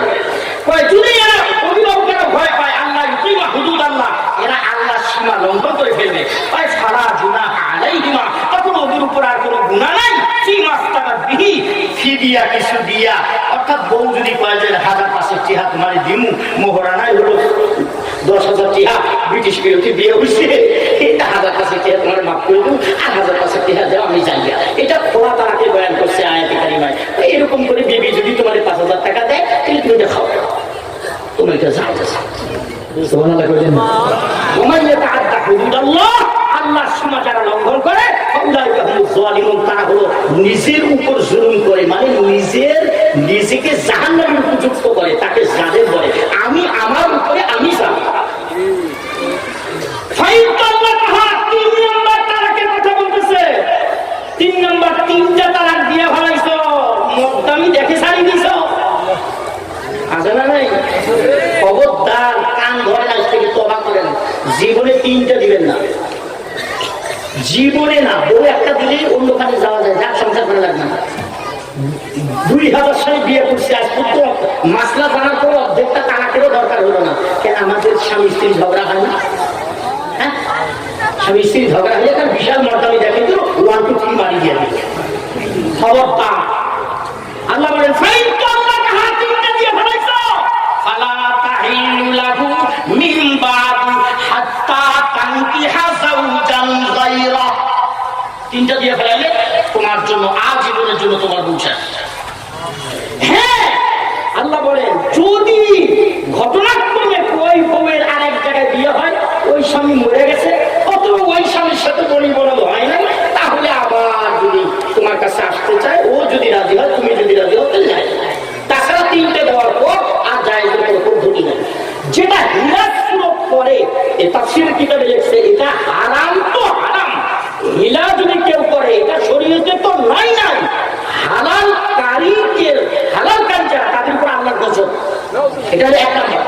যারা হিল্লা বিয়ে দেন, ভালো করে শোনেন, হিল্লা বিয়ের পদ্ধতি যারা অবলম্বন করেন তাদের উপর আল্লাহর গজব, আল্লাহর লানত। 1 2 নাম্বার, এই আয়াতের তাফসীরের মধ্যে লিখছে হিল্লা করার পর যদি আবার আগের স্বামীকে দেয়, এরকম চুক্তিপত্র কইরা যে এক রাতের জন্য তোমাকে আমি আমার বউটা দিয়ে দিলাম, এরকম যদি কেউ চুক্তি করে দেয়, তাহলে এটা ব্যভিচার হবে, জেনা হবে, পুনরায় আগের স্বামী হালাল হবে না, হবে না, হবে না। এই আয়াতের তাফসীর দলিল। আল্লাহ আমাদেরকে সহি দ্বীনের উপর আমল করার তৌফিক দান করুন। এখান থেকে 3 তারিখের কথা শেষ।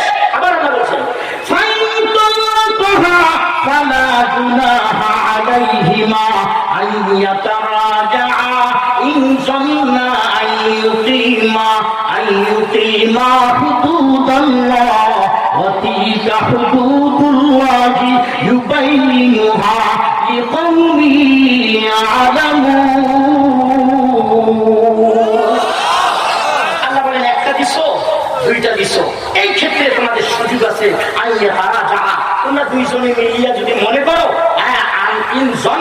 তোমরা ধারণা করো যে না এইবার আমাদের স্বামী স্ত্রীর মিল হবে, আমাদের মধ্যে ঝগড়া ফাসাদ তেমন একটা হবে না, তাহলে এইরকম পর্যায়ে যদি তোমরা যেয়ে থাকো, তাহলে আল্লাহ পাক বলেন যে আবার তোমরা রিটার্ন আনতে পারবে। তবে 1 অথবা 2টার ক্ষেত্রে মনে রাখবেন, আপনার জীবনে আপনি আপনার পুরো লাইফ মিলিয়া আপনি 3টা তালাকের মালিক। একটা দিলে যথেষ্ট। একটা দেওয়ার পর যদি ইদ্যত, যেটাকে বলে শরীয়তের ভাষায়, নির্দিষ্ট পিরিয়ড পার হয়ে যায়, অন্যত্র বিবাহ করা যায় আছে, আপনার বউ ঘরে চলে যেতে পারবে, তাও আপনার 2টা আছে, সুযোগ আছে। এটা কেন দিছে?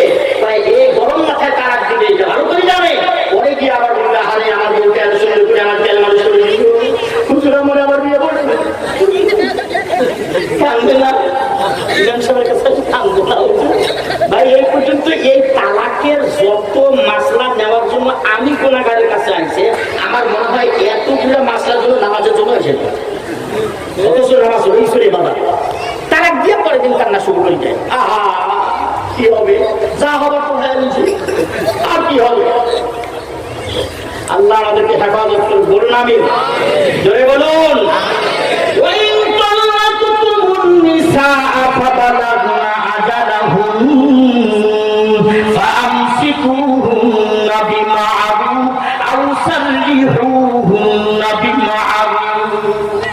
আল্লাহ বলেন যখন তালাক দিবা, নির্দিষ্ট পিরিয়ড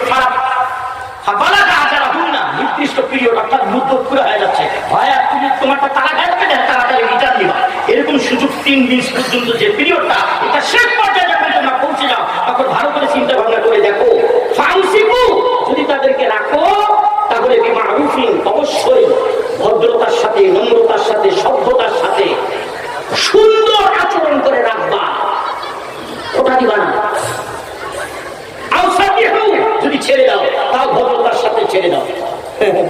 একদিন আমার বউ রাগ হয়েছিল, তুফান, মানে কোনো দিয়ে থামে না, এত রাগ হয়েছে আমার উপরে। কিছু টেহা দিবা চাইলাম, টেহা দিবে না, আমার টেহা দিয়ে বাপের বাড়িও যাবে না।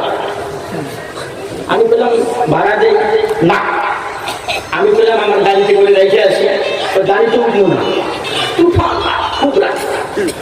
আমি বললাম যে না, বেশি খুব রাগ হয়েছে, তো তুমি আর আসবে না? না, আমি আর আম না, আমি আর কি করবো? ঠিক আছে, যাও দোয়া করবো। দোয়া তো করতে পারবো, দোয়াও করতাম না। দোয়া করতাম। ব্যাপারটা হলো কি, হাটাজারি মাদ্রাসায় যা লেখাপড়া করি, তো তখন যমুনা সেতু হয় নাই। তো আমাদের ওই দিনাজপুর আর হাটাজারি চিটাগাং অনেক দূর হয়, কথা বোঝেন নাই। এই বাবাও গরিব মানুষ ছিল, আসা যাওয়ার অত ভাড়ার টাকাও দেওয়া কঠিন ছিল। তা আমরা বন্ধু বান্ধব এই বন্ধের পিরিয়ড 3 মাসে 6 মাসে সবসময় মাদ্রাসায় এই বিভিন্ন জায়গায় পাহাড় টাহাড় দেখতাম। এক বন্ধু বলতেছে, ভাই কোর্টে উকিলদের জেরা খুব মজা, সব দেখতে যায়। আমরা গেলাম, ওই বন্ধুর কথা অনুযায়ী কোর্টে গেলাম। তো যে দেখতেছি যে স্বামী স্ত্রী দ্বন্দ্বের উপর মামলা, আর্গুমেন্ট হচ্ছে, শুনানি হচ্ছে, রায় হয়ে যায়। তো আমরা আবার জানি না যে এই দুই উকিল আবার বাপ বেটা, কথা বলেন। তো প্রথমে ছেলের ফলো, সরি প্রথমে বাবার ফলো। বাবা উঠে বলতেছে, মাননীয় আদালত, রায় আমার পক্ষে হবে, কারণ আমার প্রতিপক্ষ উকিল হলো আমার ছেলে, ওকে কোলে পিঠে করে আমি মানুষ করছি, ও আইনের কি বুঝবে স্যার? প্রতিপক্ষ উকিল আমার ছেলে, ও আইনের কি বুঝবে? ওকে তো আমি মানুষ করছি। বাবার কোনো শেষ, ছেলে উঠে পায়, মাননীয় আদালত, রায় আমার পক্ষে হবে, কারণ আমার প্রতিপক্ষ উকিল হলে একটা মূর্খ মানুষের ছেলে উকিল। আমার দাদা ছিল এক মূর্খ, তারে দেখা আমার বাপ উকিল, আমি কিন্তু স্যার উকিলের ছেলে উকিল, রায়টা আমার পক্ষে। মেয়েকে জিজ্ঞাসা করা হচ্ছে, তুমি ভাত খাবে? আমি খাবো না। আবার জিজ্ঞাসা করছে, তুমি কি এই স্বামী ভাত খাবে?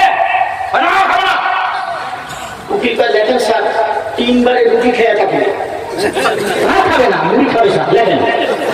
আর কি ইশারা ইঙ্গিত মামলার কি অবস্থা আমি জানি না ভাই, ছেলেরে ইশারা দিল, ওই একবার পাশা করে নিয়ে বলছে, হাই ছেলে তো আমরা সব দেখে রইলাম। এই জন্য বলতেছিলাম, রাগ হয়ে অনেক সময় মেয়েরা কয়, ভাত খাবো না। কোনটা খাবে? মুড়ি খাবে, ভাত খাবে না। মহিলারা অনেক সময় এরকম রাগটা কিন্তু হয়, পরে দেখবেন হাতায় দিলে ঠান্ডা হয় না। সুবহানাল্লাহ, কিছু হবে না। আর একটু জোরে বলুন।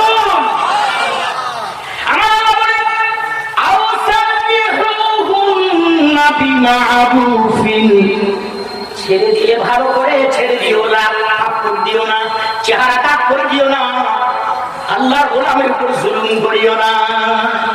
আল্লাহ বলে, আমি আদর করে বানাইছি, তাদেরকে তুমি মারবা না, ওর চেহারা দাগ করে দিবা না। একজনের স্বামী স্ত্রী ইচ্ছাকৃত ভাবে একজন আরেকজনের চেহারা এসিড মরে, হাজা হারাম। কথা বলেন না কেন? একদিন রান্নায় দেরি হইলে তরকারির গরম করাটা তুমি তার চেহারায় দিতে পারো না, পারো না তুমি তার চেহারায় দিতে। তুমি কয়েকদিন রান্না করে তোমার লোককে খাওয়াইছো, আফসোস এই বাংলাদেশের পুরুষ তরকারির লবণ না হওয়ার কারণে, ঝাল বেশি হওয়ার কারণে গরম তরকারি করা মহিলার মুখে চোখে দেওয়ার রেকর্ড নাই। কথা বলে আসে না নাই? পণ্ডিত কপাল খারাপ হয়ে যায়। আমরা ছোটবেলায় হাদিসের মধ্যে পড়ছি, রান্নার ভুল ধরতে হয় না। আমি ওখান থেকে করে উঠছি, আরো আমি কৌমি মাদ্রাসার ডাল খাওয়া মুরগি, কথাটা বোঝেন। আমার যা দেয় তাই খাই, আমার মুখ আল্লাহ খাওয়ার বানিয়েছে, যা দিকে চলে যায়। একদিন বাসায় তরকারি রান্না করছে, বোধহয় দেয় নাই। তো আমি এই 20-22 বছরের জীবনে কোনোদিন করি নাই যে ভালো লাগতেছে না। আমি আলহামদুলিল্লাহ খুব ভালো। প্রায় জিজ্ঞাসা করেন মহিলারা, কিন্তু ভালো ভালো কথাটা শোনার জন্য প্রায় জিজ্ঞাসা করে, হুজুর ভালো হয়েছে? হ্যাঁ আলহামদুলিল্লাহ খুব ভালো হয়েছে। একদিন মাশাআল্লাহ মুখে লবণ দেয় নাই, আমি গা গোসল করে এসে ভাত থেকে বসিয়ে দেখি সমস্যা করে পাইছে। আমি তো কম না, আমি তো আমার গোসলের উপরে অনর। আমি চুপ করে আসি, আমি আমার মুখ খেয়ে উঠলাম। কমি মাদ্রাসা ডাল খাওয়া মুরগি লবণ সারা পাইলেও যে আমার ওকে চলে যায়, আমি যা খাবার খাই চলে গেল। ওরা বসছে, লাস্টে ওরা বাচ্চা কাচ্চা নিয়ে বসছে খাইতে, মুখের মধ্যে দিয়ে দেখে আল্লাহ মুখে দেওয়া যায়। আমার ডাক বুঝবা, হুজুর শোনেন তো, এদিকে আসেন। কি হয়েছে? আপনি কি মানুষ? আমি আবার কি অমানুষ করলাম? না, তোমরা কষ্ট করে রাঁধতে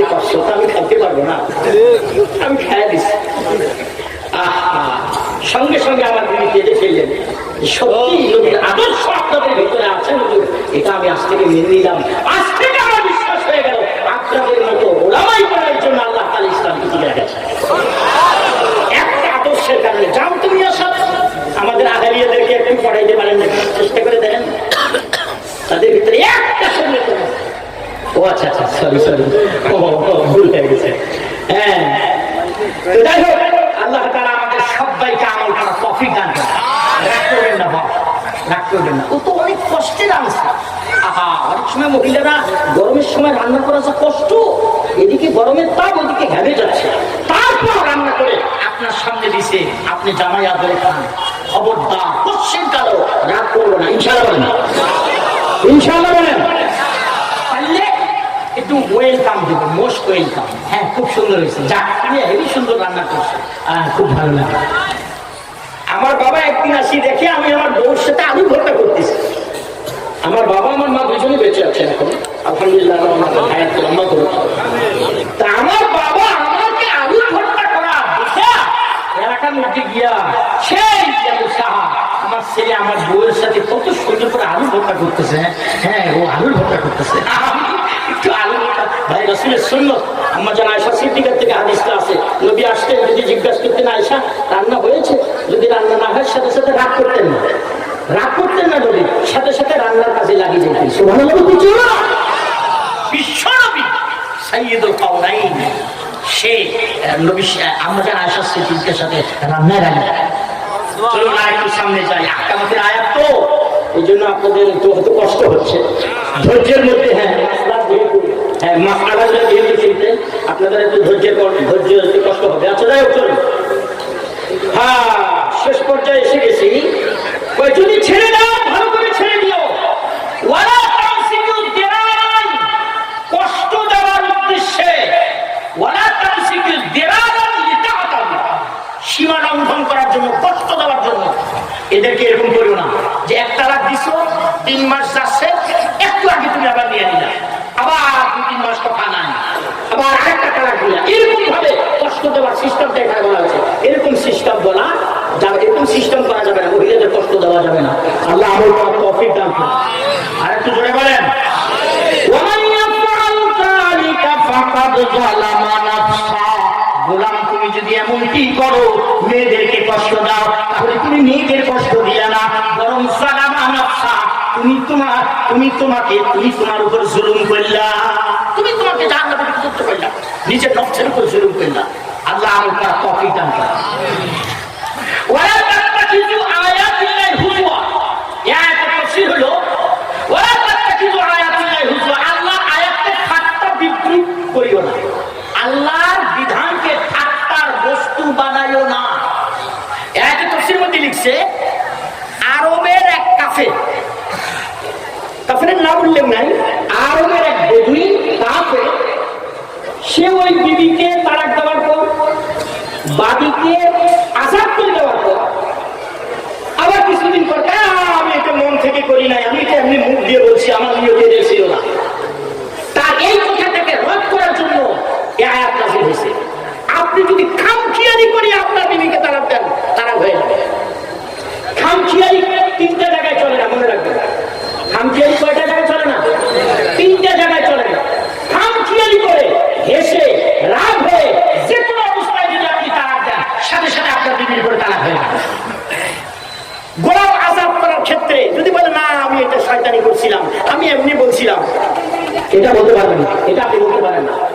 এই সব ক্ষেত্রে, বিবাহের ক্ষেত্রে খামখিয়ালি করে বলছেন, যান যান যান, আমি আপনার বউ হয়ে গেলাম, আপনি বিয়ে করলে আমি রাজি। উনি যদি বলে হ্যাঁ আমি কবুল করে দিলাম, বাস উপস্থিত লোকটাকে বিয়ে হয়ে গেল।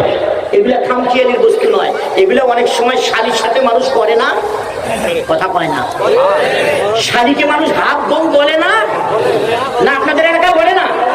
অনেক সময় এরকম দেখা গেছে, দুলো ভাই ঠাট্টা ইয়ার্কি করতেছে, অথবা চাস্তু দুলো ভাই হতে পারে। 2 বোন একসাথে জায়েজ নেই, এটা এক মাসলা। চাস্তু বোন যদি দুলো ভাইকে শয়তানি করে আর উপস্থিত যদি সমাবেশের লোকজন থাকে, বিয়ে হয়ে যায়। ওর কাছে তালাক না হওয়া পর্যন্ত অন্য জায়গায় বিয়ে দেন, বিয়ে হবে না, তার নিতে হবে।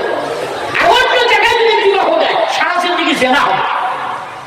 এই জন্য মাসলার ক্ষেত্রে অবশ্যই এরকম ঠাট্টা বিদ্রুপ করবো না।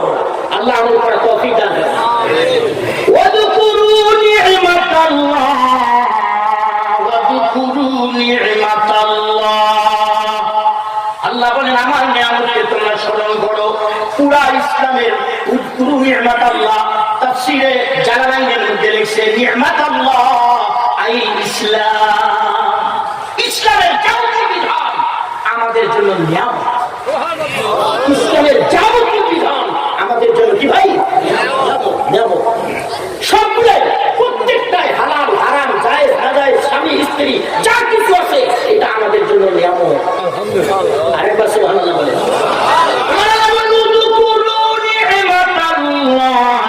عليكم وما أنزل عليكم من الكتاب أي القرآن। আমি যে কোরআন নাযিল করেছি, আমি যা তোমাদেরকে জায়েজ নাজায়েজ হালাল কথাগুলো বলে দিলাম, মাসলাগুলো যা বয়ান করে দিলাম, এগুলা তোমাদের জন্য নিয়ামত।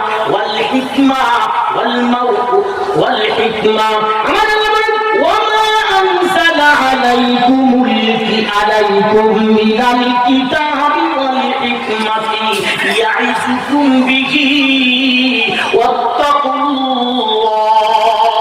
আল্লাহ বলেন আমি এই কিতাব নাযিল করেছি হিকমতের মাধ্যমে, হিকমতের মাধ্যমে আমি ইয়াইযুকুম, আল্লাহ তোমাদেরকে ওয়াজ করতেছেন, হিকমতের মাধ্যমে আল্লাহ তোমাদেরকে মাসলা শিক্ষা দিচ্ছেন, মাসলার খুঁটিনাটি শিক্ষা দিচ্ছেন। এটা নিয়ামত কার? বলে বলতে হবে কার নিয়ামত? আল্লাহ বলেন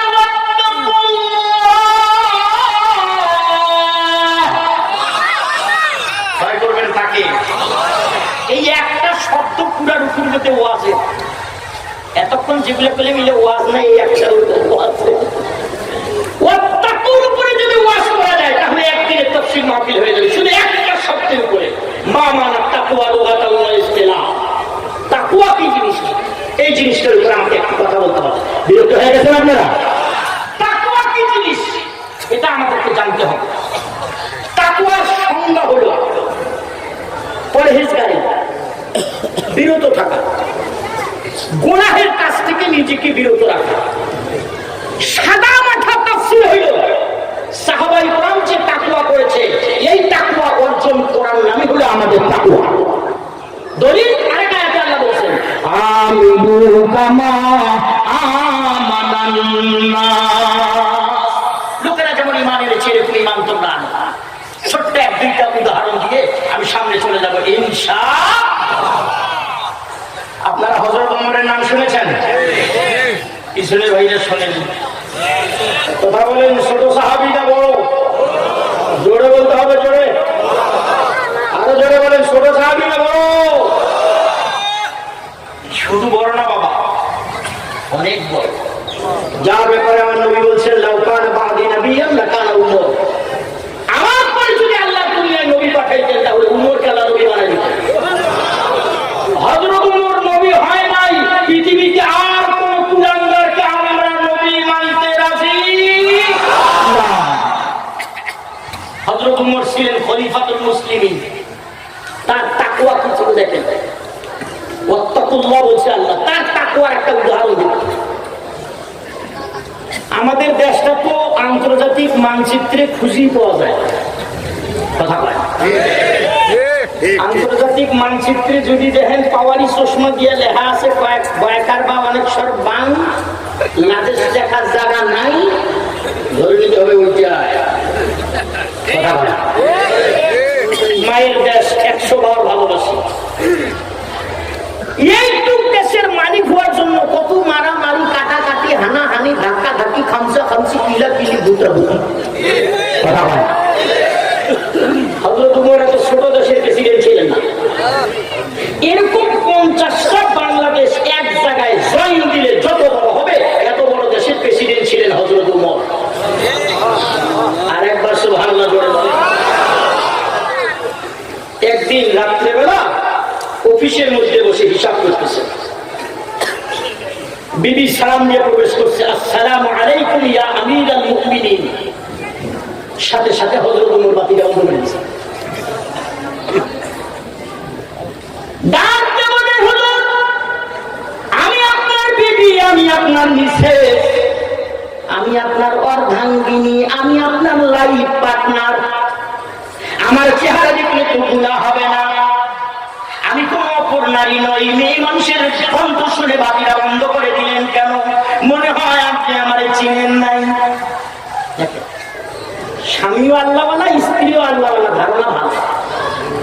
আর আমি আর আপনি বাতি বন্ধ করলে আমার আর আপনার বউ বলতো কি ব্যাপার, মহিলা মানুষের কণ্ঠ শুনি বাতি বন্ধ করলে মতলব খারাপ আছে, কথা বলে না। তৃতীয় অথবা চতুর্থ শুক্রবারে নামাজ পড়েছে গেছি, ঢাকায় একটা জমা পড়াই, নামাজ পড়ে সিরাজগঞ্জে বয়ান চলে যাবে। মুতওয়াল্লি কয়, হুজুর ইমাম সাহেব খুব অসুস্থ, ডেঙ্গু জ্বরে আক্রান্ত, আল্লাহ আমাকে শেফা দান করে। খারাপ উপরে 2টা বিয়ে করে দিয়ে যান। আমি বললাম টাইম তো নাই। হুজুর অল্প সময় করে দিয়ে যান, রেডি আছে। আমি বললাম বিয়ের খুদবা তো ভুলে গেছি, সুরা ফাতিহা আগে পড়ে গেলাম।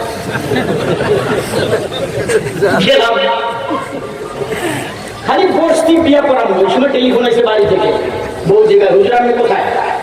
আমি বললাম একটা বিয়ে পড়াইতেছি। বিয়ে পড়াইতে গেছে না বিয়ে করতে গেছে? আমার মাথায় ভাই বসে থেকে সংসার করে এখন আমার বিশ্বাস করে না, আমি তার হুজুর মনে ওয়াজ করে বলি। আর আপনি কখন বিশ্বাস করতে পারেন? আমারই নাম্বার নাই। আল্লাহ ইবাদত করে আমিন বলেন। হুজুর আমি আপনার বউ, আমার চেহারা দেখলে তো গুনাহ হবে না, আপনি বাকি বন্ধ করলে? স্ত্রীর ধারণা ভালো, স্বামীর ধারণা ভালো, স্ত্রী স্বামীর প্রতি ধারণা ভালো। হাদিসে আসছে যার পরিবার বলবে আমার স্বামী ভালো, আমার বাবা ভালো, আমার দাদা ভালো, ওই লোকটা জান্নাতি। এবং নবী বলছেন আমি আমার পরিবারের কাছে ভালো। আপনারা আপনাদের কয়েকজনের পরিবারের কাছে ভালো একটা হিসাব করেন।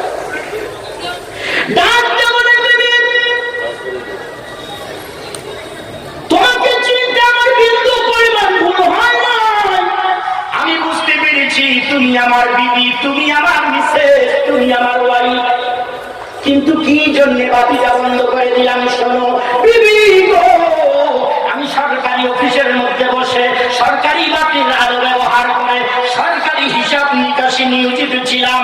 আমি চিন্তা করেছি গো, এই বাতির আলো ব্যবহার করে যদি তোমার চেহারা দেখি কিয়ামতের কঠিন ময়দানে আমার আল্লাহ প্রশ্ন করে, সরকারি বাতির আলো ব্যবহার করে তুমি তোমার স্ত্রীর চেহারা দেখে ইন্টারেস্ট অনুভব করেছো, মজা নিয়েছো, আমি ওমরের জবাব দেওয়ার জায়গা থাকবে না, এই জন্য বাতিটা বন্ধ করে দিলাম। এইটার নাম তাকওয়া। ডাক দিয়ে বলেন বিবি কি জন্য এসেছো? হুজুর অল্প কয়েকদিন পরই আপনার ছেলেটা আমার বারবার বিরক্ত করে, একটা নতুন জামা কিনে দেন। অন্য ছেলেরা নতুন জামা কিনছে, আপনার ছেলেটা আপনার তো কয় না, আমার বারবার কয়েকটা নতুন জামা কিনে দেন। হযরত ওমরের ছেলে হলো প্রেসিডেন্টের ছেলে, আর অন্য ছেলে হলো জনগণের ছেলে। জনগণের বাচ্চা নতুন কাপড় দেখে প্রেসিডেন্টের বাচ্চা কান্না করে। আল্লাহু আকবার বলে। এই যুগে একটু কল্পনা করে দেখেন, একটু কল্পনা করেন। এখনো পর্যন্ত মাস শেষ হয় নাই, পকেটে পয়সা নাই, বিল বেতন পাই নাই, কেমনে করে তোমার ছেলের নতুন জামা কিনে দিব বলো? প্রেসিডেন্ট করতেছে পকেটে পয়সা। এমন প্রেসিডেন্ট আর এমন জনগণ আর এমন দেশ, আল্লাহ আমাদের নসিবে আরেকটা বার দেখান। আরো জোরে বলেন। হযরত ওমর ডাক দিয়ে বলেন, বিবি এখনো পর্যন্ত মাস শেষ হয় নাই, বিল বেতন পাই নাই, পকেটে পয়সা নাই, কেমনে করে তোমার ছেলের নতুন জামা কিনে দিল বলো? ও তো ছোট মানুষ, ও তো আর বুঝবে না। ধার খরচ করে হলেও একটু চিন্তা ভাবনা করে দেখেন না একটা জামা হলে কিনে দেওয়া যায় কিনা, কারণ বিল বেতন বেঁধে বেঁধে তো আর ঈদ থাকবে না, ঈদ পার হয়ে যাবে। বললেন যাও দেখি তো একটু চিন্তা ভাবনা করে দেখি ধার খরচ করে নেওয়া যায় কিনা। ছোট্ট একটা চিরকুটের মধ্যে লিখা, তদানীন্তন সময় অর্থমন্ত্রী বরাবর পাঠা দিলেন, মাননীয় অর্থমন্ত্রী গো, এই মাসের বিল বেতনের টাকাটা আমাকে যদি অগ্রিম দেওয়া হতো, মাস শেষ হইলে পরে আমি আবার পুনরায় পরিশোধ করে দিতাম। অর্থমন্ত্রী চিরকুটটা পাওয়ার সাথে সাথে চিরকুটের অপোজিটে লিখতেছে, খলিফাতুল মুসলিমিন ওমর, এই মাসটা আপনি পুরা বেঁচে থাকবেন, এই গ্যারান্টি নামাটি আজরাইল ফেরেশতার কাছে নিছেন।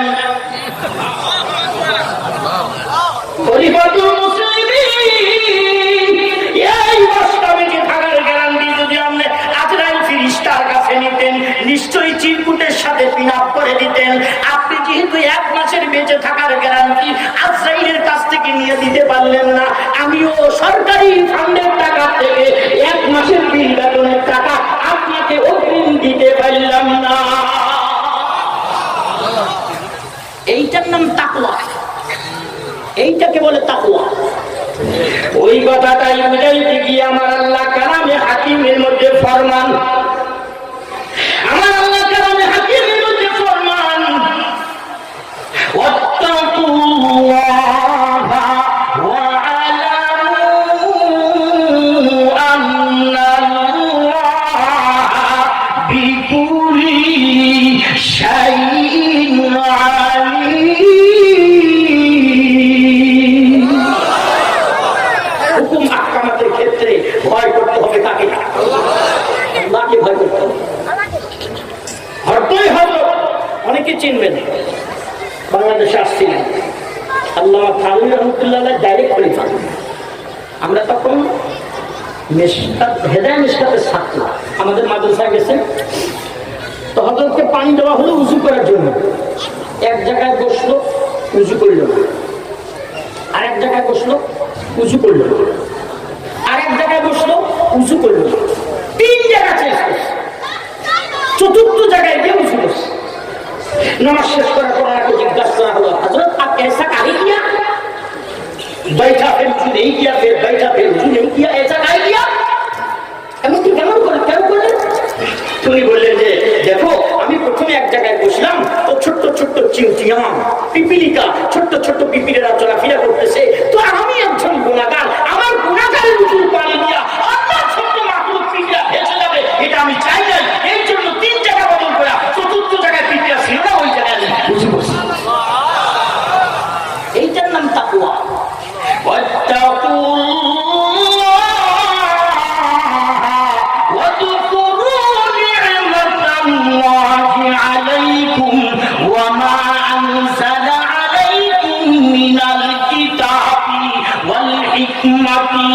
يعظكم به واتقوا الله واعلموا أن الله بكل شيء عليم।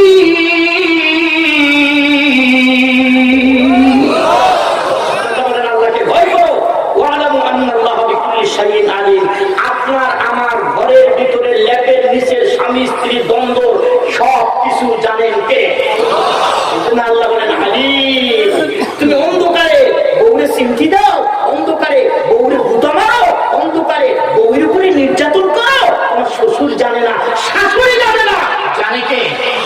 আর বলতে হবে জানে কে? আর একটা ছোট্ট কথা বলি, আমি শেষ করে দেবো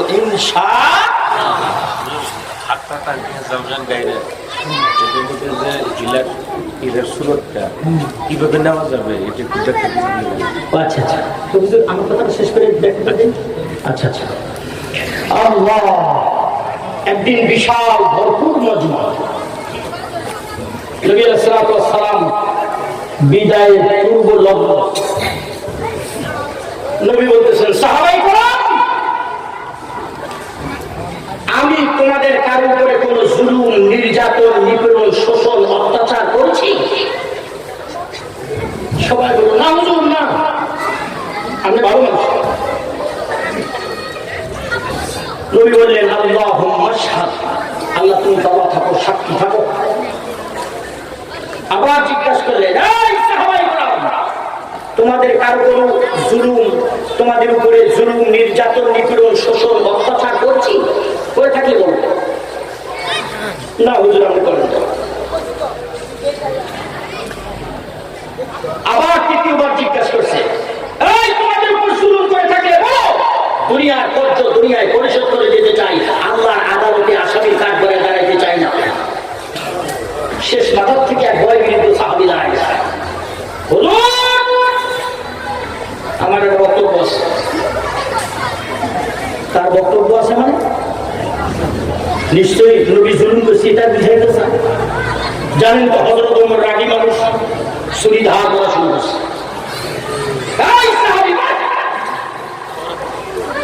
নবী বললেন ওমর চুপ কর, আমার কাছে আসতে দাও। সবচেয়ে নরম তবিয়ত রুহামা বাইনা আবু বকর সিদ্দিক রাদিয়াল্লাহু তাআলা। আর একবার সুবহানাল্লাহ, উনি পর্যন্ত খেপে গেছেন। এই সাহাবী যারা মজলিসে ওমরের মতো, উসমানের মতো, আলীর মতো জড়িয়ে কত সাহাবী আছে।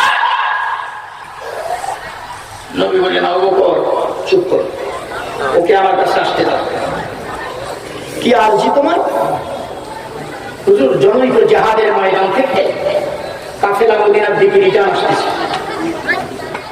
প্রতিমধ্যে আমার বাহন আপনার বাহনের কাছাকাছি চলে গেছে। আমার বাহন আপনার কাছাকাছি চলে গেছে। আমার মনের ভিতরে আশা ছিল হুজুর আপনার গরুর উপরে একটা চুম্বন দিব, কিন্তু হুজুর আমি জানি না ইচ্ছায় নাকি অনিচ্ছায় আপনি আপনার হাতের চাবুক দিয়ে আমার উপরে যাত্রা না করেন। আল্লাহর পয়গম্বর বললেন, মজলিসে বেলাল আছে, যে বেলাল কি হুজুর, লাব্বাইক ওয়া সাদাইক, হাজির আছি। ডাকতে বলেন, বেলাল রে, এই মুহূর্তে কি আমার কন্যা ফাতেমারে গিয়ে বলো রে, আমার ব্যবহৃত চাবুকটা যেন তোমার হাতে দিয়ে দেয়। মজলিস থমথমে হয়ে গেছে, কথা বলার সাহস কারো করে যায় নাই। নির্দেশ পাওয়ার সাথে সাথে বেলালে হাফসে দৌড় দিয়েছেন। নবীজির পয়গম্বরের ব্যবহৃত চাবুকটা আমার হাতে দিয়ে দেন। হযরতে ফাতেমা রাদিয়াল্লাহু আনহা বলেন, কি ব্যাপার ভাই বেলাল, বুঝলাম না, এটা জিহাদের অংশ নয়। এই মুহূর্তে তো যুদ্ধ জাহাজ চলতেছে না, আমার বাবা চাউল চায় তার কারণে। ও নবীজির কন্যা, ঘটনা লম্বা, বর্ণনা দেওয়ার সময় আমার হাতে নাই, জলদি করে চাবুকটা আমার হাতে দিয়ে দেন। না রে ভাই বেলাল না, যতক্ষণ পর্যন্ত তুমি ঘটনার বর্ণনা না দিবা ততক্ষণ পর্যন্ত আমি চাবুক তোমার হাতে দিচ্ছি না।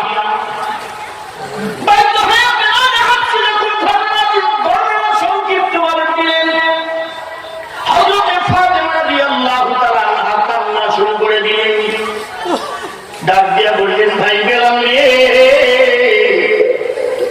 বয়োবৃদ্ধ সাহাবীকে গিয়ে বলো আমার বাবার পরিবর্তে আমার কলিজার টুকরা নয়নের পুতুল সন্তান হাসানকে আমি উৎসর্গ করে দিলাম।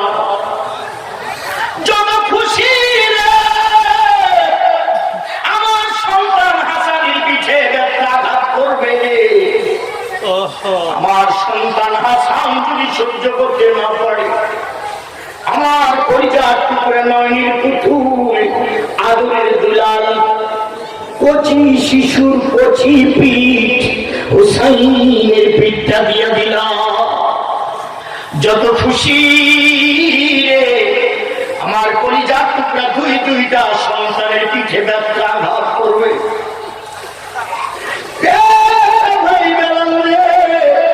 আমার পয়গম্বরের তবু আমার আব্বা বিশ্ব নবীর শানে যেন বিন্দু পরিমাণ বেয়াদবি না হয়। হযরতে বেলাল হাফসি রাদিয়াল্লাহু তাআলা ব্যাগটা বাবার সাথে সাথে, চাবুকটা বাবার সাথে সাথে দৌড় দিলেন, পয়গম্বরের হাতে চাবুকটা হস্তান্তর করলেন। মজলিস থমথমে পরিস্থিতি, বাপ কথা বলার সাহস পর্যন্ত কারো করে যায় নাই। নবী চাবুকটা নিয়ে বয়োবৃদ্ধ সাহাবীর হাতে তুলে দিলেন। সাহাবী, যত খুশি তুমি আমার পিঠে ব্যথাঘাত করো, দুনিয়ার পত্র দুনিয়ায় পরিশোধ করে যেতে চাই, আল্লাহর আদালত পর্যন্ত গড়াইতে চাই না। সাহাবী হাতের মধ্যে চাবুকটা নেওয়ার পর ডাকটা বললেন, নবীজি, যেই দিন আপনি আমার পিঠের উপরে ব্যথাঘাত করেছিলেন, চাবুক মেরেছিলেন, ওই দিন আমার পিঠের উপর কোনো কাপড় ছিল না, আমার পিঠটা খালি ছিল। নবীজি, আমার পিঠের উপরে কোনো চাদর ছিল না। মেহেরবানি করে যদি আপনি আপনার শরীর থেকে চাদরটা সরাই দিতেন, নবী বড্ড লজ্জাশীল মানুষ ছিল বাবা। জিন্দেগিতে কোনদিন কারো সামনে খালি গা হতেন না। পুরুষ মানুষের সামনে গোসল করা মাকুম, মেয়ে মানুষের সামনে গোসল করা মাকুম, অপর মহিলার সামনে অপর পুরুষ গোসল করা হারাম। সুইমিং পুলে যারা গোসল করো বাবা, খুব ভালো করে কথাটা খেয়াল করে শুনবেন। আল্লাহর পয়গম্বর চাদরটা সরায় দিয়েছেন, সবাই তিরমিজির মধ্যে এসেছে। আমার আল্লাহ পয়গম্বরকে দুনিয়ায় যখন প্রেরণ করেন, উনি যে নবী, শারীরিক ভাবে ওনার নবুয়তের জন্য একটা চিহ্ন, গর্দানের মধ্যে একটা মোহর বসা দিয়েছেন, কবুতরের ডিমের মতো গোলাকার।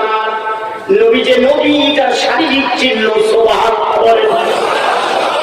মোহরের নবুয়তটা কবুতরের ডিমের মতো গোলাকার, গর্দানের ডিমের প্রান্তে আমার আল্লাহ বসায় দিয়া নবীকে শারীরিক ভাবে নবুয়তের সিল বসা দিয়েছেন। যখন মোহরের নবুয়তটা উন্মুক্ত হয়ে গেল, সাহাবী দৌড় দিয়ে গিয়া মোহরের নবুয়তের উপর একটা চুম্বন দিয়া বললেন, নবীজি যেই দিন থেকে কালিমা পড়ে মুসলমান হয়েছি, মনের ভিতরে আশা ছিল গো আপনার মোহরের নবুয়তে একটা চুম্বন দিব, কিন্তু হুজুর কোনদিন সুযোগ পাই নাই। আজকে আপনার বক্তব্যে বুঝেছি আপনি বুঝি আর বেশি দিন দুনিয়ায় থাকবেন না, আমার বুঝি আশাটা পূরণ হয় না, এই জন্য কৌশল করে হলেও আপনার মোহরের নবুয়তের উপরে একটা চুম্বন দিলাম। আমার নবী ডাক দিয়া বলেন, সাহাবীরা রে, তোমরা যদি জান্নাত আমি দেখতে চাও তাহলে ওই বয়োবৃদ্ধ সাহাবীর দিকে তাকায়া দেখো। নেকি কামাই করার জন্য, তাকওয়ার জন্য তারা কতটুকু প্রতিযোগিতা অংশগ্রহণ করছে, প্রতিযোগিতা দিচ্ছে। ওই কথাটাই বুঝাই দিবি আমার আল্লাহ বলেন,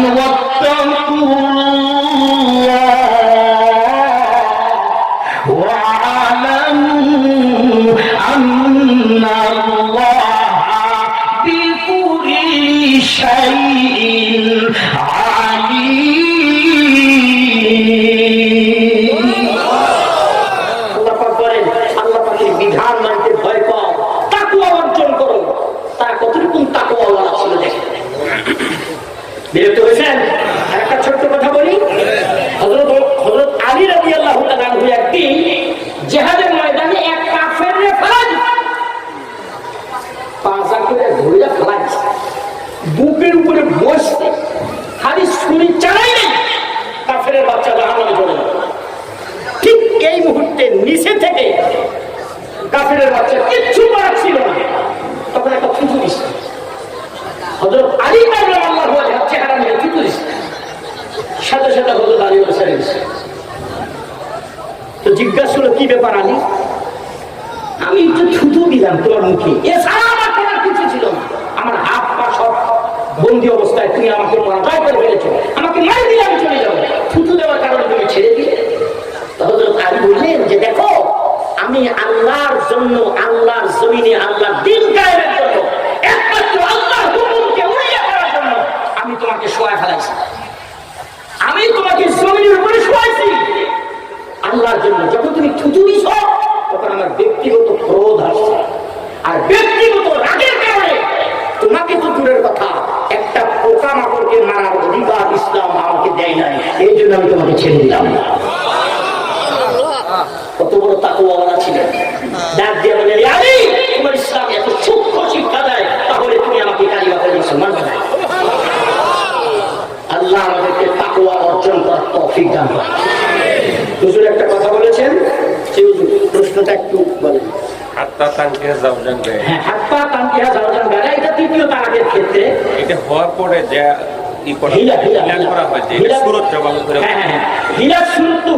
আমাদের দেশে করে, আসলে এটা অবৈধ। তাফসীরের কিতাবে স্পষ্ট লেখছে, হিলা সুরতটা কেমন জানেন? মনে করেন একজন 3 তালাক বউকে দিয়ে দিচ্ছে, দিয়ে দেওয়ার পরে এখন আবার নিতে চায়।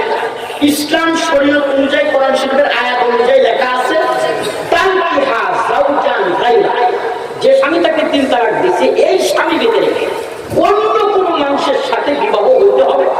ওই লোকটা, ওই দ্বিতীয় স্বামী যদি ছেড়ে যায় বা মরে যায়, তাহলে পুনরায় আগের নিতে পারবে বা তার জন্য হালাল হবে। এটা হলো কোরআন শরীফের আয়াতের সুরত। আমাদের দেশে কিছু হিলা করে, হিলা সুরতটা কিরকম? মনে করেন একদিনের জন্য 2 দিনের জন্য চুক্তি করে যে বাবা ভাই আমি আমার বউটাকে তোমার কাছে দেবো, একদিনের জন্য তুমি তোমার বউ হিসেবে থাকবে। তো চুক্তি করে যে 1 দিন বা 10 দিন বা 5 দিনের জন্য আপনি আমার বউটাকে হিল্লা করে দেন, মানে আপনার কাছে বিয়ে দিব, আপনি 1 রাত 2 রাত থাকার পরে আপনি আবার তালাক দিয়ে আমাকে দিয়ে দিবেন। এইরকম চুক্তি সম্পূর্ণ বিবাহকে হিল্লা একটা শব্দ আমাদের দেশে ব্যবহার করে, এটা জায়েজ না।